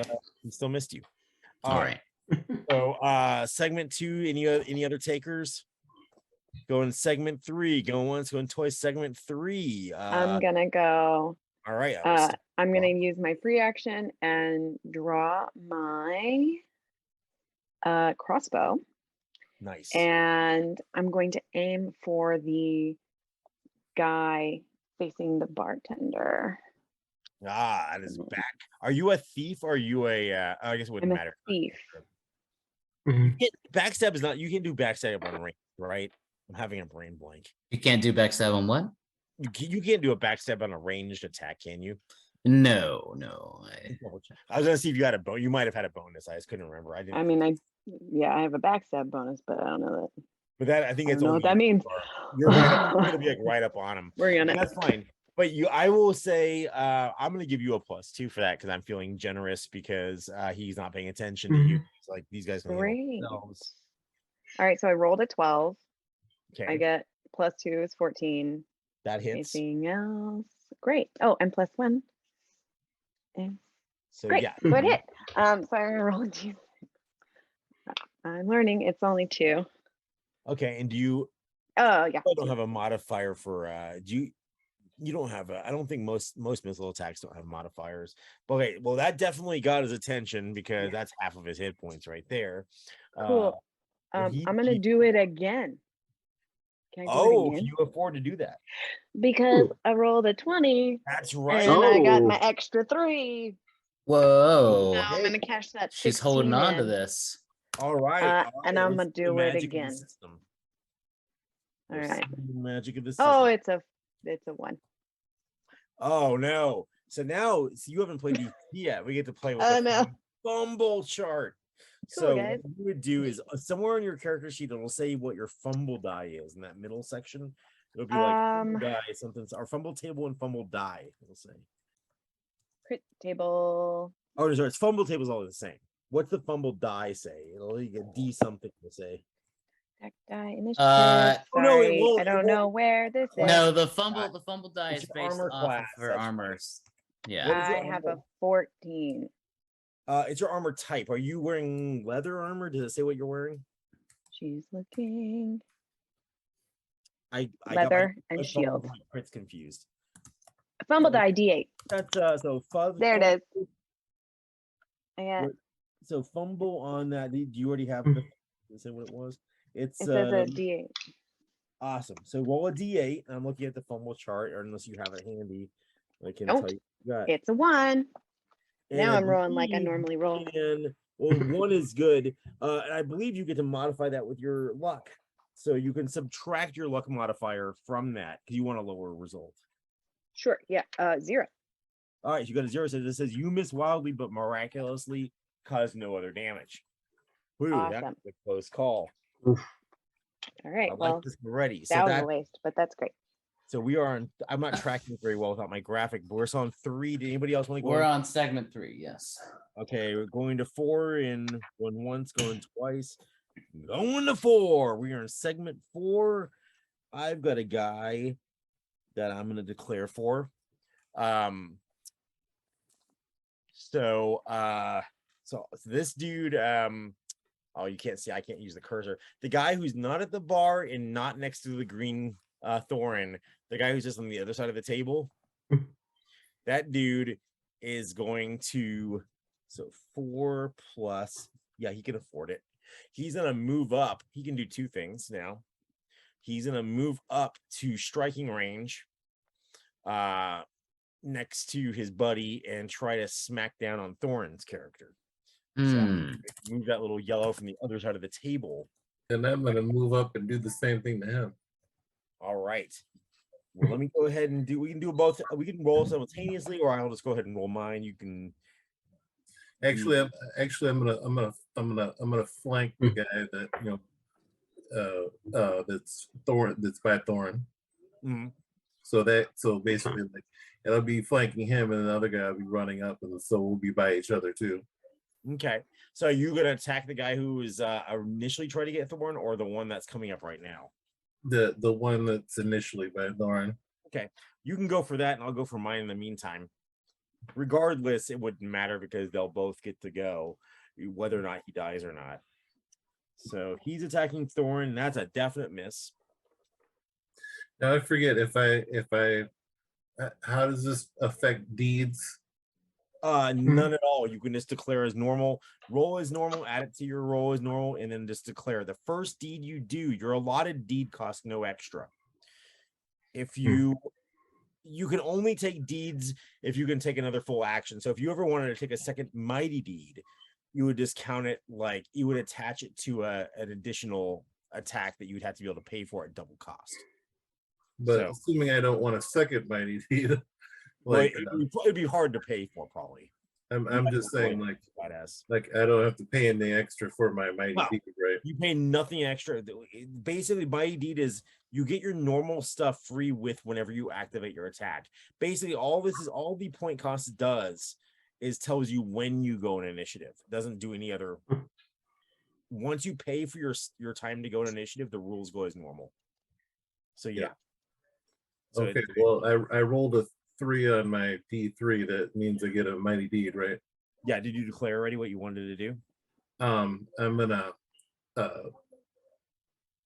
as I'm attacking him, I'm gonna also kind of like I'm gonna swing and hit him, and then on the back swing, I'm gonna hit him with the flat of my sword, stunning him. You can try to stun him along with your okay. And you Yeah, roll my Mighty Deed. I want to try to stun him. okay. So roll your damage now, or did you roll your attack to see if you get My attack is the total of it is 18. okay? or- That Do I add my Mighty Deed to my attack too? you add your D die to your attack. The same roll you rolled. So you rolled 19, 20, 21. 21. Seven hit. 100% hits, and the deed does something. So roll your damage, and I will figure out how that stunning is going to work in conjunction. So 6, 7, 8, 9, 10, 11. Okay. Well, there's no need to stun this guy because he's dead. Well, I still want to add insult to injury. Okay. You just be like, "Don't you get up, dead body." Well, I'll just hit him a second time, like smacking him as he's going down. All right. So that was can we scratch out the one? Can we whoever's got control of that, can we scratch out the guy who's next to the greeny thorn and I'll give him a little bloody spot here. move the other guy up next to his place? The one that's on the other side of the table. Yeah. I got you. Yeah. there you go. And then I would be next to him. Yes, and you are red. Oh, No, I you're just orange. realized that I see. I already I was like, why is this so hard for me to track? And I realized I Oops. violated my own shortcut rule, which was once I activated one of them, I should have had them all go at the same time. But that's okay. Oh, you. No, that was just a shortcut. That doesn't break the system. That was just to make it easier for me to track it. I should have gone with that though. But I was thinking it was a flaw in the system, and I realized I just didn't follow my own guidelines. Had I done it the right way, it would have been perfect. But that's okay because it's robust enough to flex with that. Anyway, so we are on 5. Did anybody else Did anybody else declare for 4? But didn't he move up to attack Thorin? Yeah, he missed. Oh, sorry. He missed big time. So I actually know what I'm gonna do. I'll do it the right way. So the guy at the bar, because the other guy went this round, he's gonna go. So he actually can do both. He can get over to purple and attack purple. Who's purple? That's me. I was actually going to ask about the remaining movement I have. I could move on a different segment, Yes. right? Okay. Then, Now your movement, if you so and this is an interesting edge case that I have not compensated for, thus the play test. All right, I think I have a good solution for this. How much move do you have? 20? 20. Yeah. So if you can spend more move than he can spend, then it won't count as a disengage. Then that means he would have to, but he can spend up to 30, so you can't get away from him. Right. No, I was moving towards him. Oh, towards him. Okay. No problem. Well, he's gonna come to you anyway. So yeah, sure. But that's actually did bring up an interesting point. If 2 people go at the same time, is it considered a disengage if one moved away? And I would say whoever it would not be considered a disengage if you're separated by distance and you have more move you can cover. But in this case, it would have been that case. But you're also going towards him for some. Are you trying to intimidate him? Like, I'm coming at you. Pretty much. Okay. Yeah. So you're going up towards him as he comes towards you, but you can't really do anything other than that, right? Yep. I'm just going to stare at him in the whites of his eyes. Okay. That kind So of deal. you go up towards him and he attacks and he rolls a 12. Is that enough is that going to get you? No, just barely misses. Oh, whiff. They don't know when to cut tail and run. All right. Oh yeah, I probably should start rolling morale for these guys. Morale. Marole, Yeah, guys. All right, so that was 4, right? Or was that 4 or 5?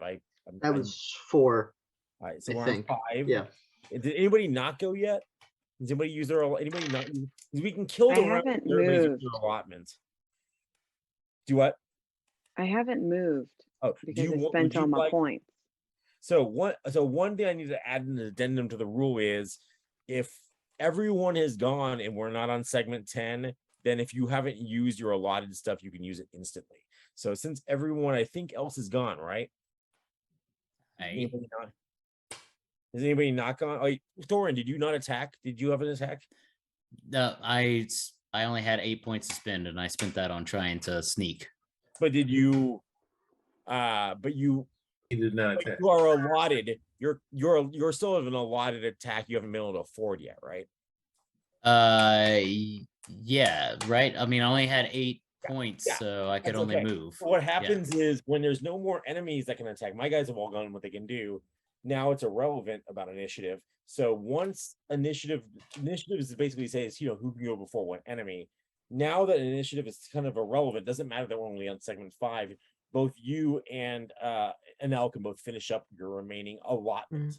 You can't do anything bonus above that, but you can finish up your allotment. Okay. So even though I only had 8 points to spend, Right, because you would normally get that last one. Remember, you always get your full allotment at the end of the round. you always get a movement and an attack. You always get the same thing you would normally get. The rules don't change. This is about when you go in initiative. Okay. That's the All right. trick. Well, then I guess I'll. But since well- normally, if people were still going, you would get to go in segment 10 if you couldn't go before. This is just saying since everyone else has done their thing except that's on the enemy side, there's no reason to wait till segment 10. So does that make sense? Okay. Well, in that case, I'm going to continue my journey under the table. Back the way you came, or to the No, the table in Okay. the center here. you're just hunkering down there. Okay. Yeah. Are you okay? Good deal. And then now what were you doing? I mean, okay, I'm just asking from like a good player or like I don't know. I used all my points to attack twice. So like Right, I but you- could have you moved, But but I chose not to. So is that you paid the double cost for it, so you do get to since you had to pay. I just have to wait till the end to be able to Well, no, move. this is the end, so you can go because Yeah, nobody else- exactly. That's Yeah. yeah. Yeah. Okay, I'm gonna climb up on the table. That's good. No, you can do more than that, but that's about. That's all I want. Okay, cool. So you're up on the Yeah. table. But you see Yeah, how now I that got- works? So like, since you paid the penalty for the second attack, regardless of having your move, Hmm.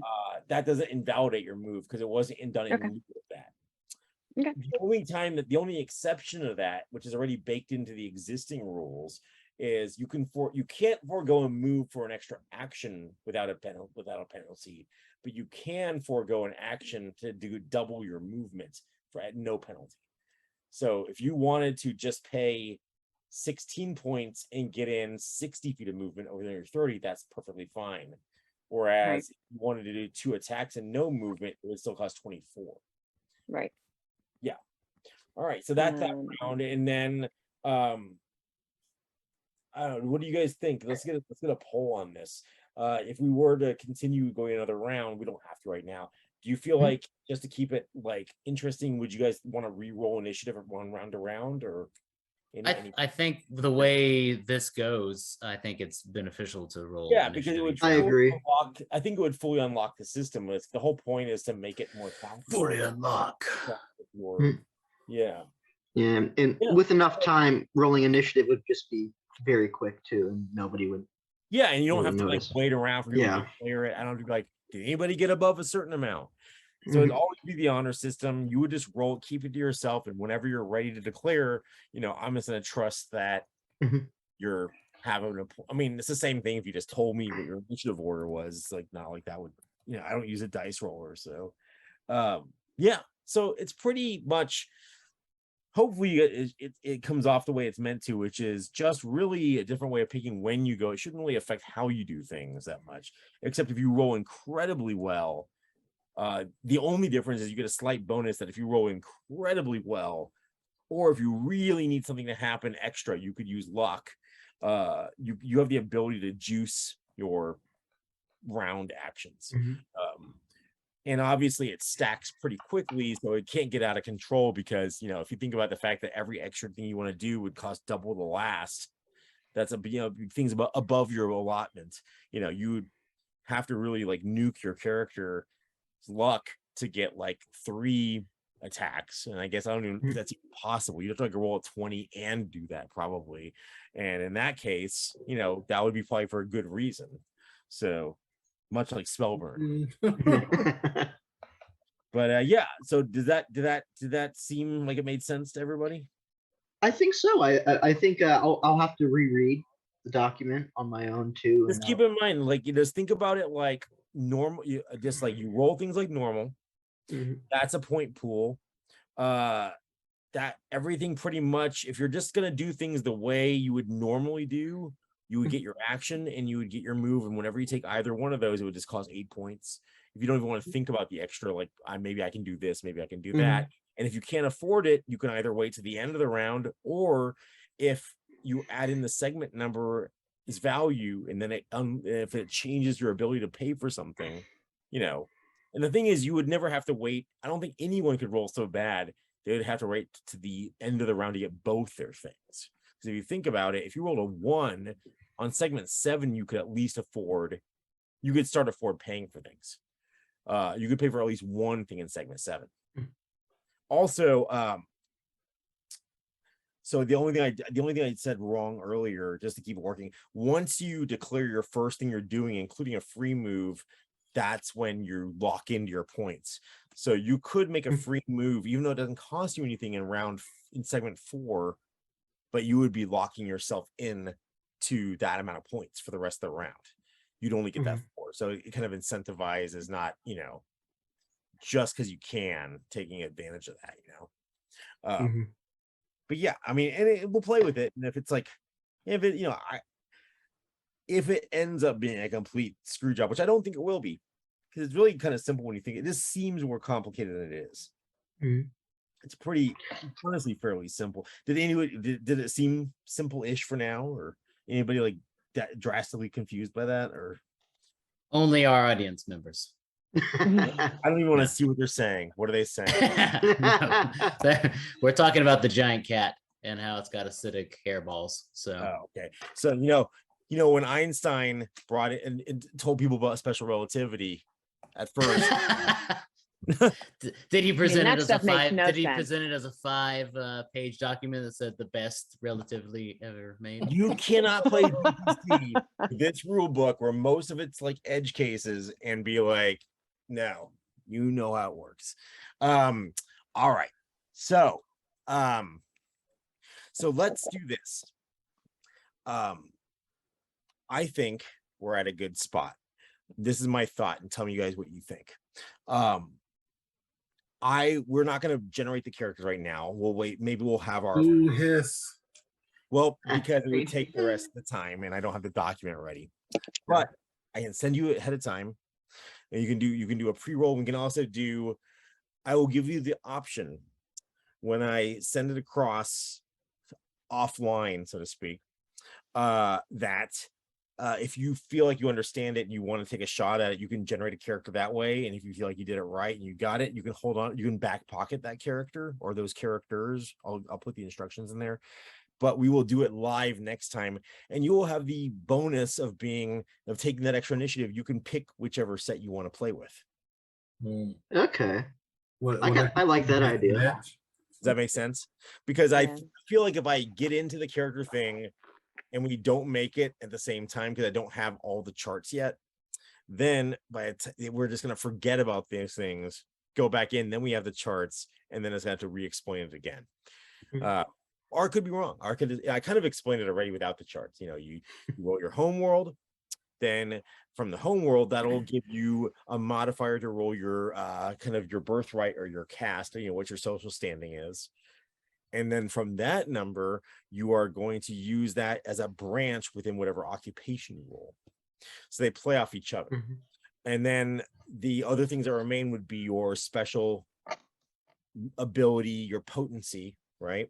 The thing that made you get this assignment in the first place, because the only people on your team, the one thing all your characters will have in common is this thing that will later be kind of reconstituted as magic, but for now is just considered, you know, an evolution of form.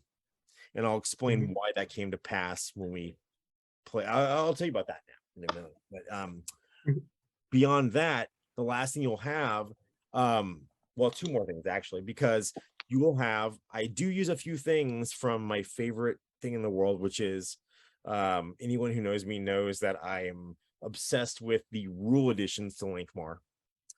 I like to call Linkmar Stealth DCC second edition because of what it adds to the game. And the one thing in particular that Linkmar adds that I think you know, Thorns probably already know what I'm about to say here, that I love more than anything on this planet, more than my initiative system, is the Benison and Doom system.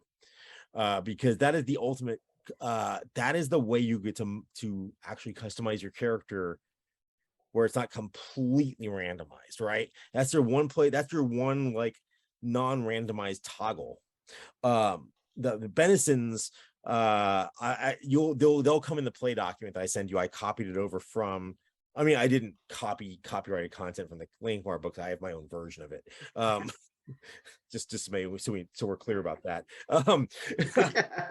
But no, so it's basically like a Benison is something you can pay for at the beginning. You get one for free, and they're customized to the campaign, and it's like a special extra skill. So like maybe, you know, in other games when you build a character, right, it's like you have you know, they have more classes.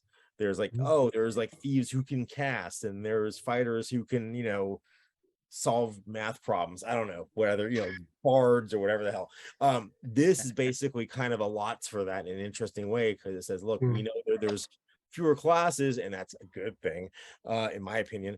But you can still like have Benisons like wizard's acolyte kind of thing, where you get like one spell that you wouldn't normally get with your class, and you through your Benisons. Now you pay for it. There's a yin with a yang, in the sense that anytime you get something positive, you pay for it in another way.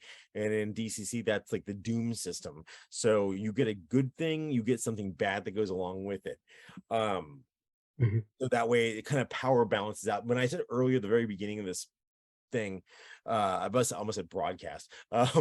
At the very beginning, I mentioned like the thing that I like about it is it's like self-correcting, and you can't really break DCC, and that's what I love about it.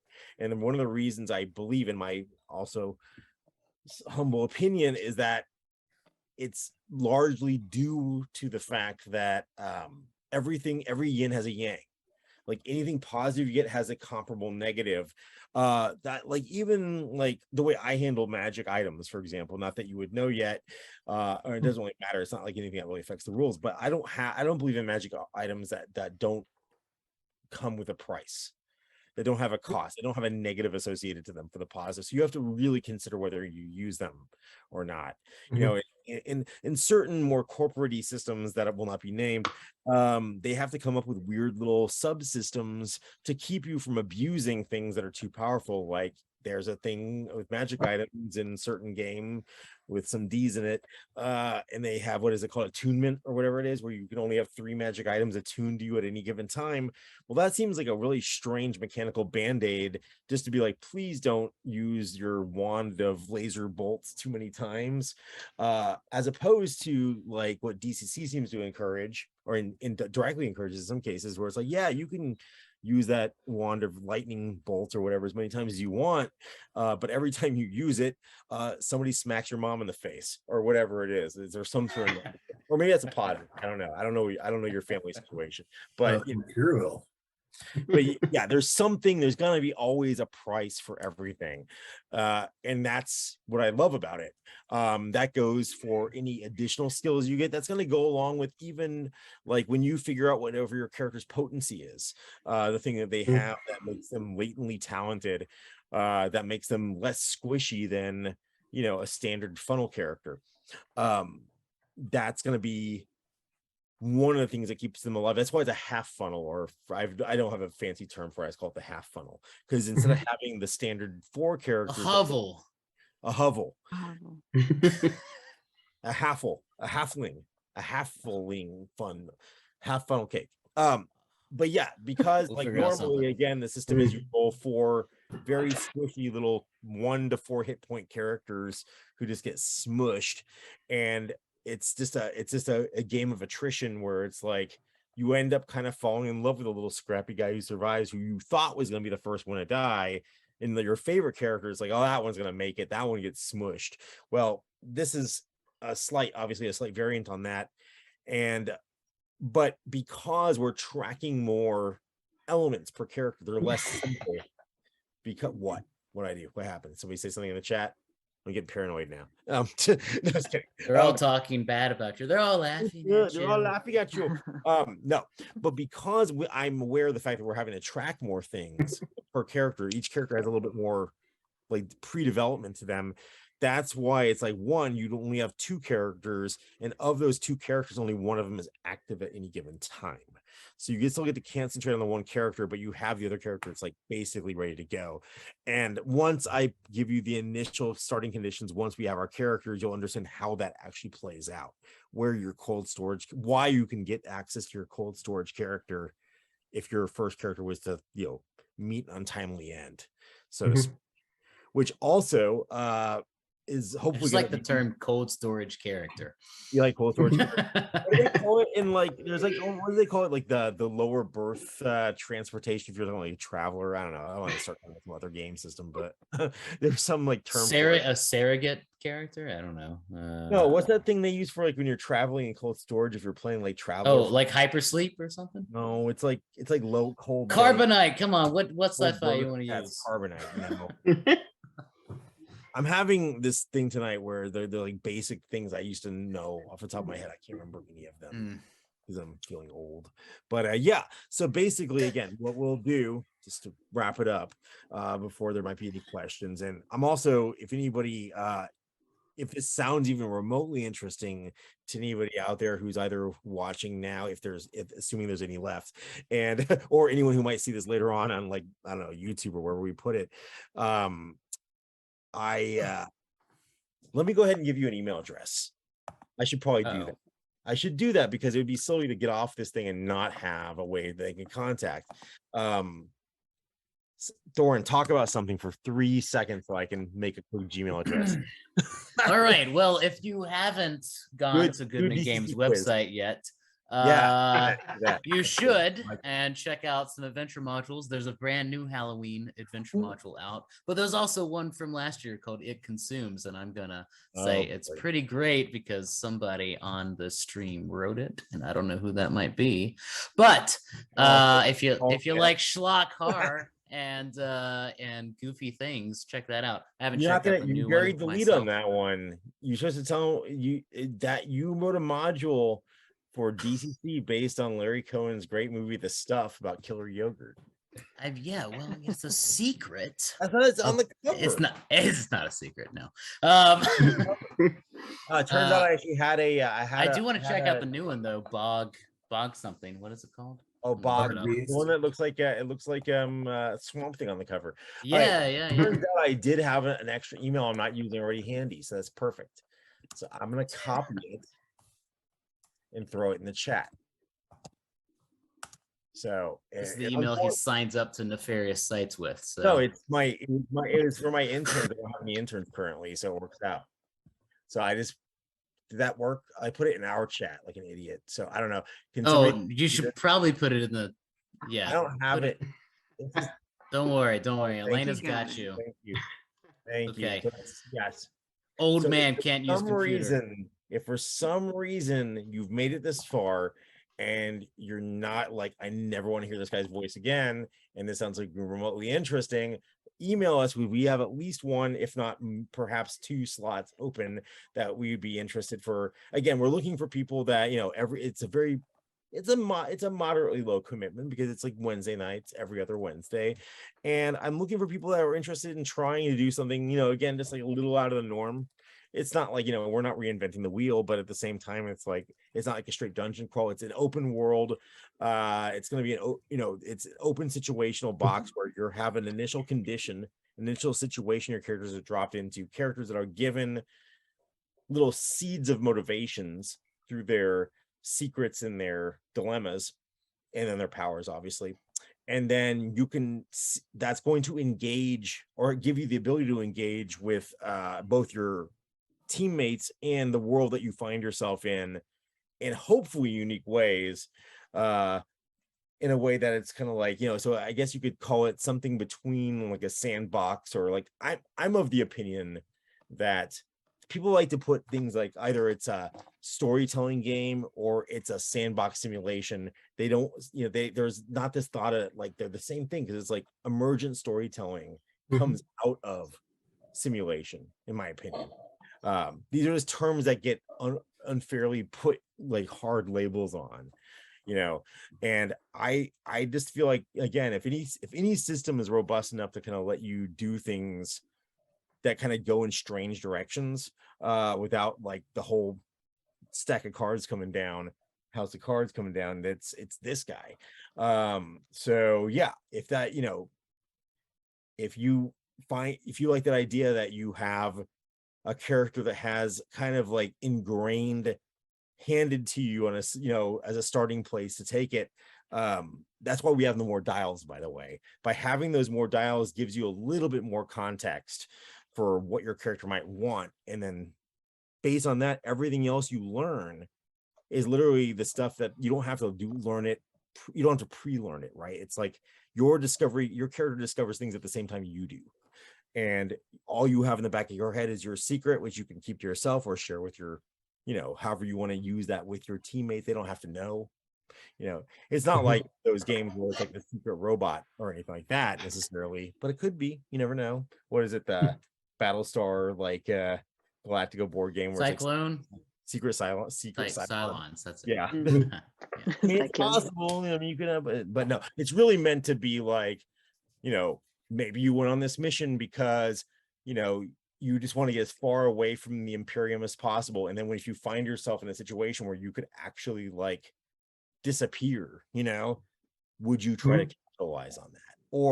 And that might be at odds with somebody who's like wants to be rich off of or become godlike amongst these people of lower tech level, which could go against somebody who is a true anthropologist and who wants to protect them. So it's like you kind of have this strange mix that could complement each other because it's random, or could completely be at odds, and you don't have to tell your teammates. So you could work with them, somewhat against them, but you have a common goal, and you are dependent on each other for survival to some degree. So it's an interesting experiment. It's kind of like a social experiment with little characters. I don't know. And you'll learn more about the strange, it'll get more sword and sorcery as it goes. So, you can kind of drive it whichever way you want. You'll have access to different threads that can go one way or the other.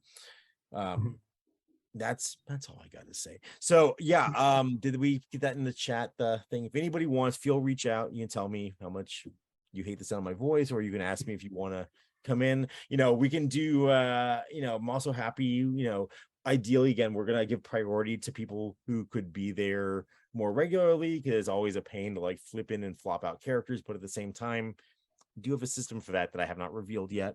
Beyond that, yeah, we will, when we come back in 2 weeks, everyone here will have a document well before time that they can either look at in advance, or you won't need to.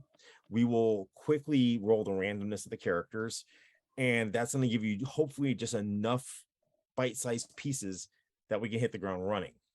Am I leaving anything, or any big gaps? Should we dress up in some sort of sci-fi Soviet attire for this? Please do. Okay. Oh yeah, let me do this real fast while we're here, because I have I'll give Bad you Russian accents the whole I'll time. show you guys. So I had mentioned earlier some of my inspiration points, and I would recommend to anybody to look up if you are not necessarily inclined to read the translation of some of these pieces of literature, you can watch trailers for the movies Hard to Be a God. There's 2 different versions. There's an 80s one and a 2014 version. Should put those in the chat. It's a little appendix in cinema. Yes, but I was going to show you some photos from one of the most Andrzej Zulawski, the great director of Possession, it's not technically his last movie, but it was the last movie he was able to work on because he had to abandon it and come back to it, was also based on the same premise. It was called On the Silver Globe. It's based on his great grand uncle's book series, Lunar Trilogy. But the art direction for this thing is one of the most amazing things. It's like George Lucas would see it and weep. But let me show you some photos. They're always inspirational to me, and I'll just leave you with that final thought before, unless anybody has questions, or if there's any questions in the remaining audience. I'm just hearing myself talk. I'm like, stop talking. Let me grab up some things real fast, real quick. Feel free to jump in with anything while I'm looking this up. I have it saved in a little folder. Where'd it go? Where'd you go, my little folder? Let's see, is it in here? Well, Here's what people want when he talks to his computer. This is what they've been waiting for. Well, I gotta feel the silence. It's uncomfortable silence. Can't have a That's long- okay. We're telling everybody to sign up for your webinar series, the initiative, the There it Lyford Way, comes. only $250, $400 mean- for couples, according to Sky 2. Okay, at least give me this. You've seen if you've been in the gaming circle for a while, you've seen a lot of different initiatives, right? They're always like a version of like side initiative, or like the most innovative thing I saw that attempt at something is like the Troika version of doing it, right? Where you're pulling cards out of a deck. But my problem with that was I didn't want something that invalidates one of the few bonuses that warriors get, which is like, they get a bonus to their initiative. If you take that away from them by doing side initiative, or by doing like, you just pull the thing out of a random deck of cards, well, that invalidates that. I've never seen a system that was innovative without destroying something that already existed.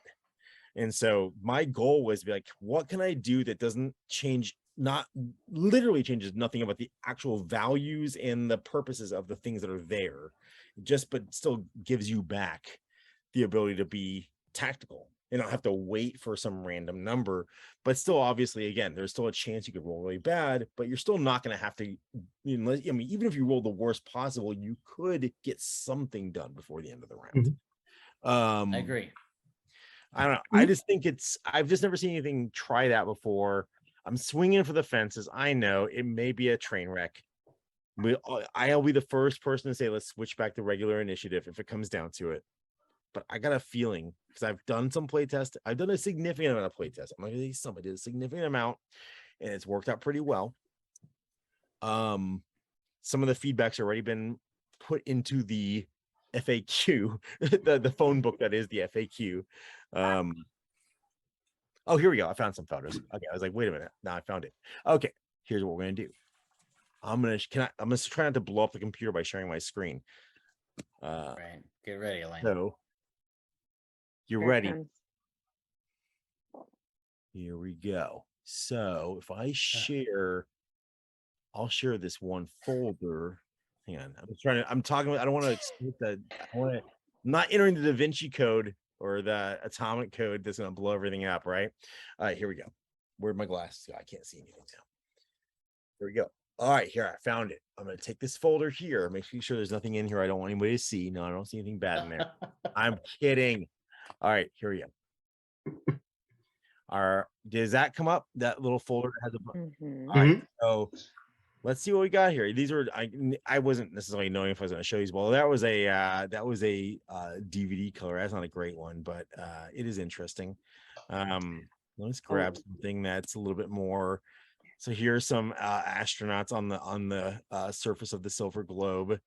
Some dead astronauts. I like that shot a lot. That's pretty cool. Yeah. The forming of these are like the Earth colonists that developed independently and forgot about their past. Some of them mutated into a new race of aliens called the Sherms here. That's a cool image. The way they handle religion is really cool, and it's something that I think that I've incorporated pretty extensively into this, but that's going to be a secret you guys discover. No, it's Jeroen stuff. Some of these outfits are just fantastic. That's a bad tiny ass photo. Oh, that guy's cool. I swear to God, if you've seen what was the Star Wars movie, the Han Solo one? Mhm. No universe where the gang that they're up against trying to get resources from, or the score from, that they're always Yeah, trying to yeah. it's like totally swiped from this. Like, watch the trailer to On the Silver Globe. You'll be like, just type in On the Silver Globe on YouTube, you'll find the trailer. But it's like, Yeah. I swear to God, I feel like George Lucas or somebody owes them money, but I guess he's like, Zulowski's dead, I don't have to pay him. Peeps be Yeah. swiping. Yeah. So, you can look around. Anyway, that was it. I have more stuff, but I'll show you next time when it's relevant. I'll have it on my documents, but it's really cool. I will put in, if you want, I can get it in the chat, but all you have to do is type in into YouTube, and I would show you, if it wasn't copyrighted material, Hard to Be a God, which I recommend both versions of it, though. The 2014 version is the very, like, it's the extra medievally one. Lots of people, lots of Mhm. snotty people That's and the way I saw. people spitting in the dirt. You can play a drinking game with that movie where every time somebody blows a snot rocket, you'll be drunk really fast. Nice. Count me in. That's a mighty deed in this game if you blow a snot rocket. It was so Writing that significant down. about making a prosthetic drop on the end of my nose. Yeah. Well, I for one am sick of hearing my voice, so I don't know if anybody has anything they would like to ask or add, or did I give enough, considering we couldn't go as far as I wanted I to go. think I'm ready to dig into some characters, and Well, I see do you guys next apologize Wednesday, that hopefully. 2 Wednesdays. Yes, 2 Wednesdays. But yeah, I definitely I wish we could have gotten further today. That I sorry, that's on me. But at least we get to play the initiative, and you know what? That counts for something. And I think we got a little intro, and now look, hey, we have a chance that people could join us and not have to start over again or go through the character process twice. So if you are interested, or if you're hearing this in the future, reach out. We can tell you if there's still slots, and we can, not that I'm expecting like 1 million people to come in, but we could always, worst case scenario, make a waiting list or something. But yeah, there can be drop-ins later on and stuff like that. So yeah, we would love to meet more people, play with more people, introduce you to the cult of my initiative system. And That's yeah, what all this really is. well, what happens is, after the 4th session, then you get to the level 2 of the initiative system, where we start telling you about the secret history of the aliens. Yes. Yep. That's When you get your all right. email reading. All right, L. Ron Hubbard. Just kidding. But yeah, An initiative pyramid scheme. I have not seen.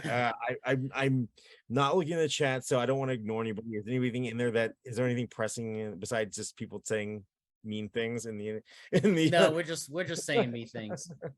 I'm used to it from you guys.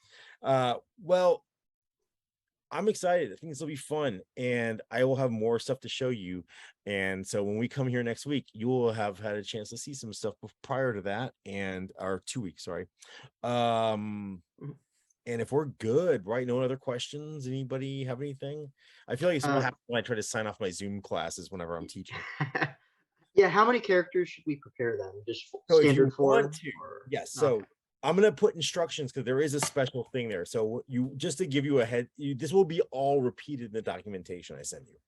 And it'll also be repeated for those who don't want to do it in advance. If you want to take a crack at it in advance and you have the document, it'll explain that you'll generate up to 2 full characters. You have a choice. You can do 1 character and automatically clone that character, or if you want to give yourself a chance of having some differentiation within the randomness, you could generate 2 characters and either keep both of them, put one of them on ice, or from those 2 keep one, jettison the other, and make that one a clone. So you're going to have 2 characters no matter what, but only one actively at any time. Okay. One character may be a completely different person, or that character could be a clone, or it could be a combination of a normal character and an android if it rolls that way. Or if you get an android and you want 2 androids, you can say you have a secondary, whatever the equivalent of a clone is to an android. So yeah, does that make some sense? Yes, it does. Sweet. And then it'll be all in the thingamajigger. So, and I Right. might even put some of this documentation on my World Anvil page along with some other stuff. So, if at any point I will make sure it's shared with the proper authorities. So, if you're on the fence about wanting to either hang out with us on this as an audience member and or join up with us, I'll try to put some resources so you can see what you're getting into a little bit more. And you know, the doors don't lock in your face after next week. We always love to have people earlier than later. So yeah, I'm excited. I love DCC so much, and I've had a lot of fun preparing this. I know it seems like I'm probably very unprepared right now, and I don't have everything put together in one document, but I have tons of work that I've done on this. I feel like it's going to hopefully pay off because there's a vibrant world ready to be interacted with, but not a railroad. Doesn't have like a set path. It's literally like any which way you go has something that you can futz around with, and that's kind of like the driver of the whole thing, of the experiment, so to speak. So I'm I gonna will give be discovering these the story along. people. I'm gonna give these people on this planet some blankets and you know, the inhabitants and Mother Teresa over Oh, here we go. here.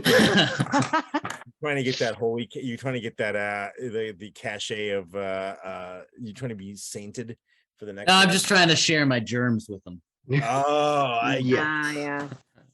you guys are Classic. gonna be like the conquistadors bringing the. Yeah, okay, I got you. Yeah. Just give them Uh, some blankets.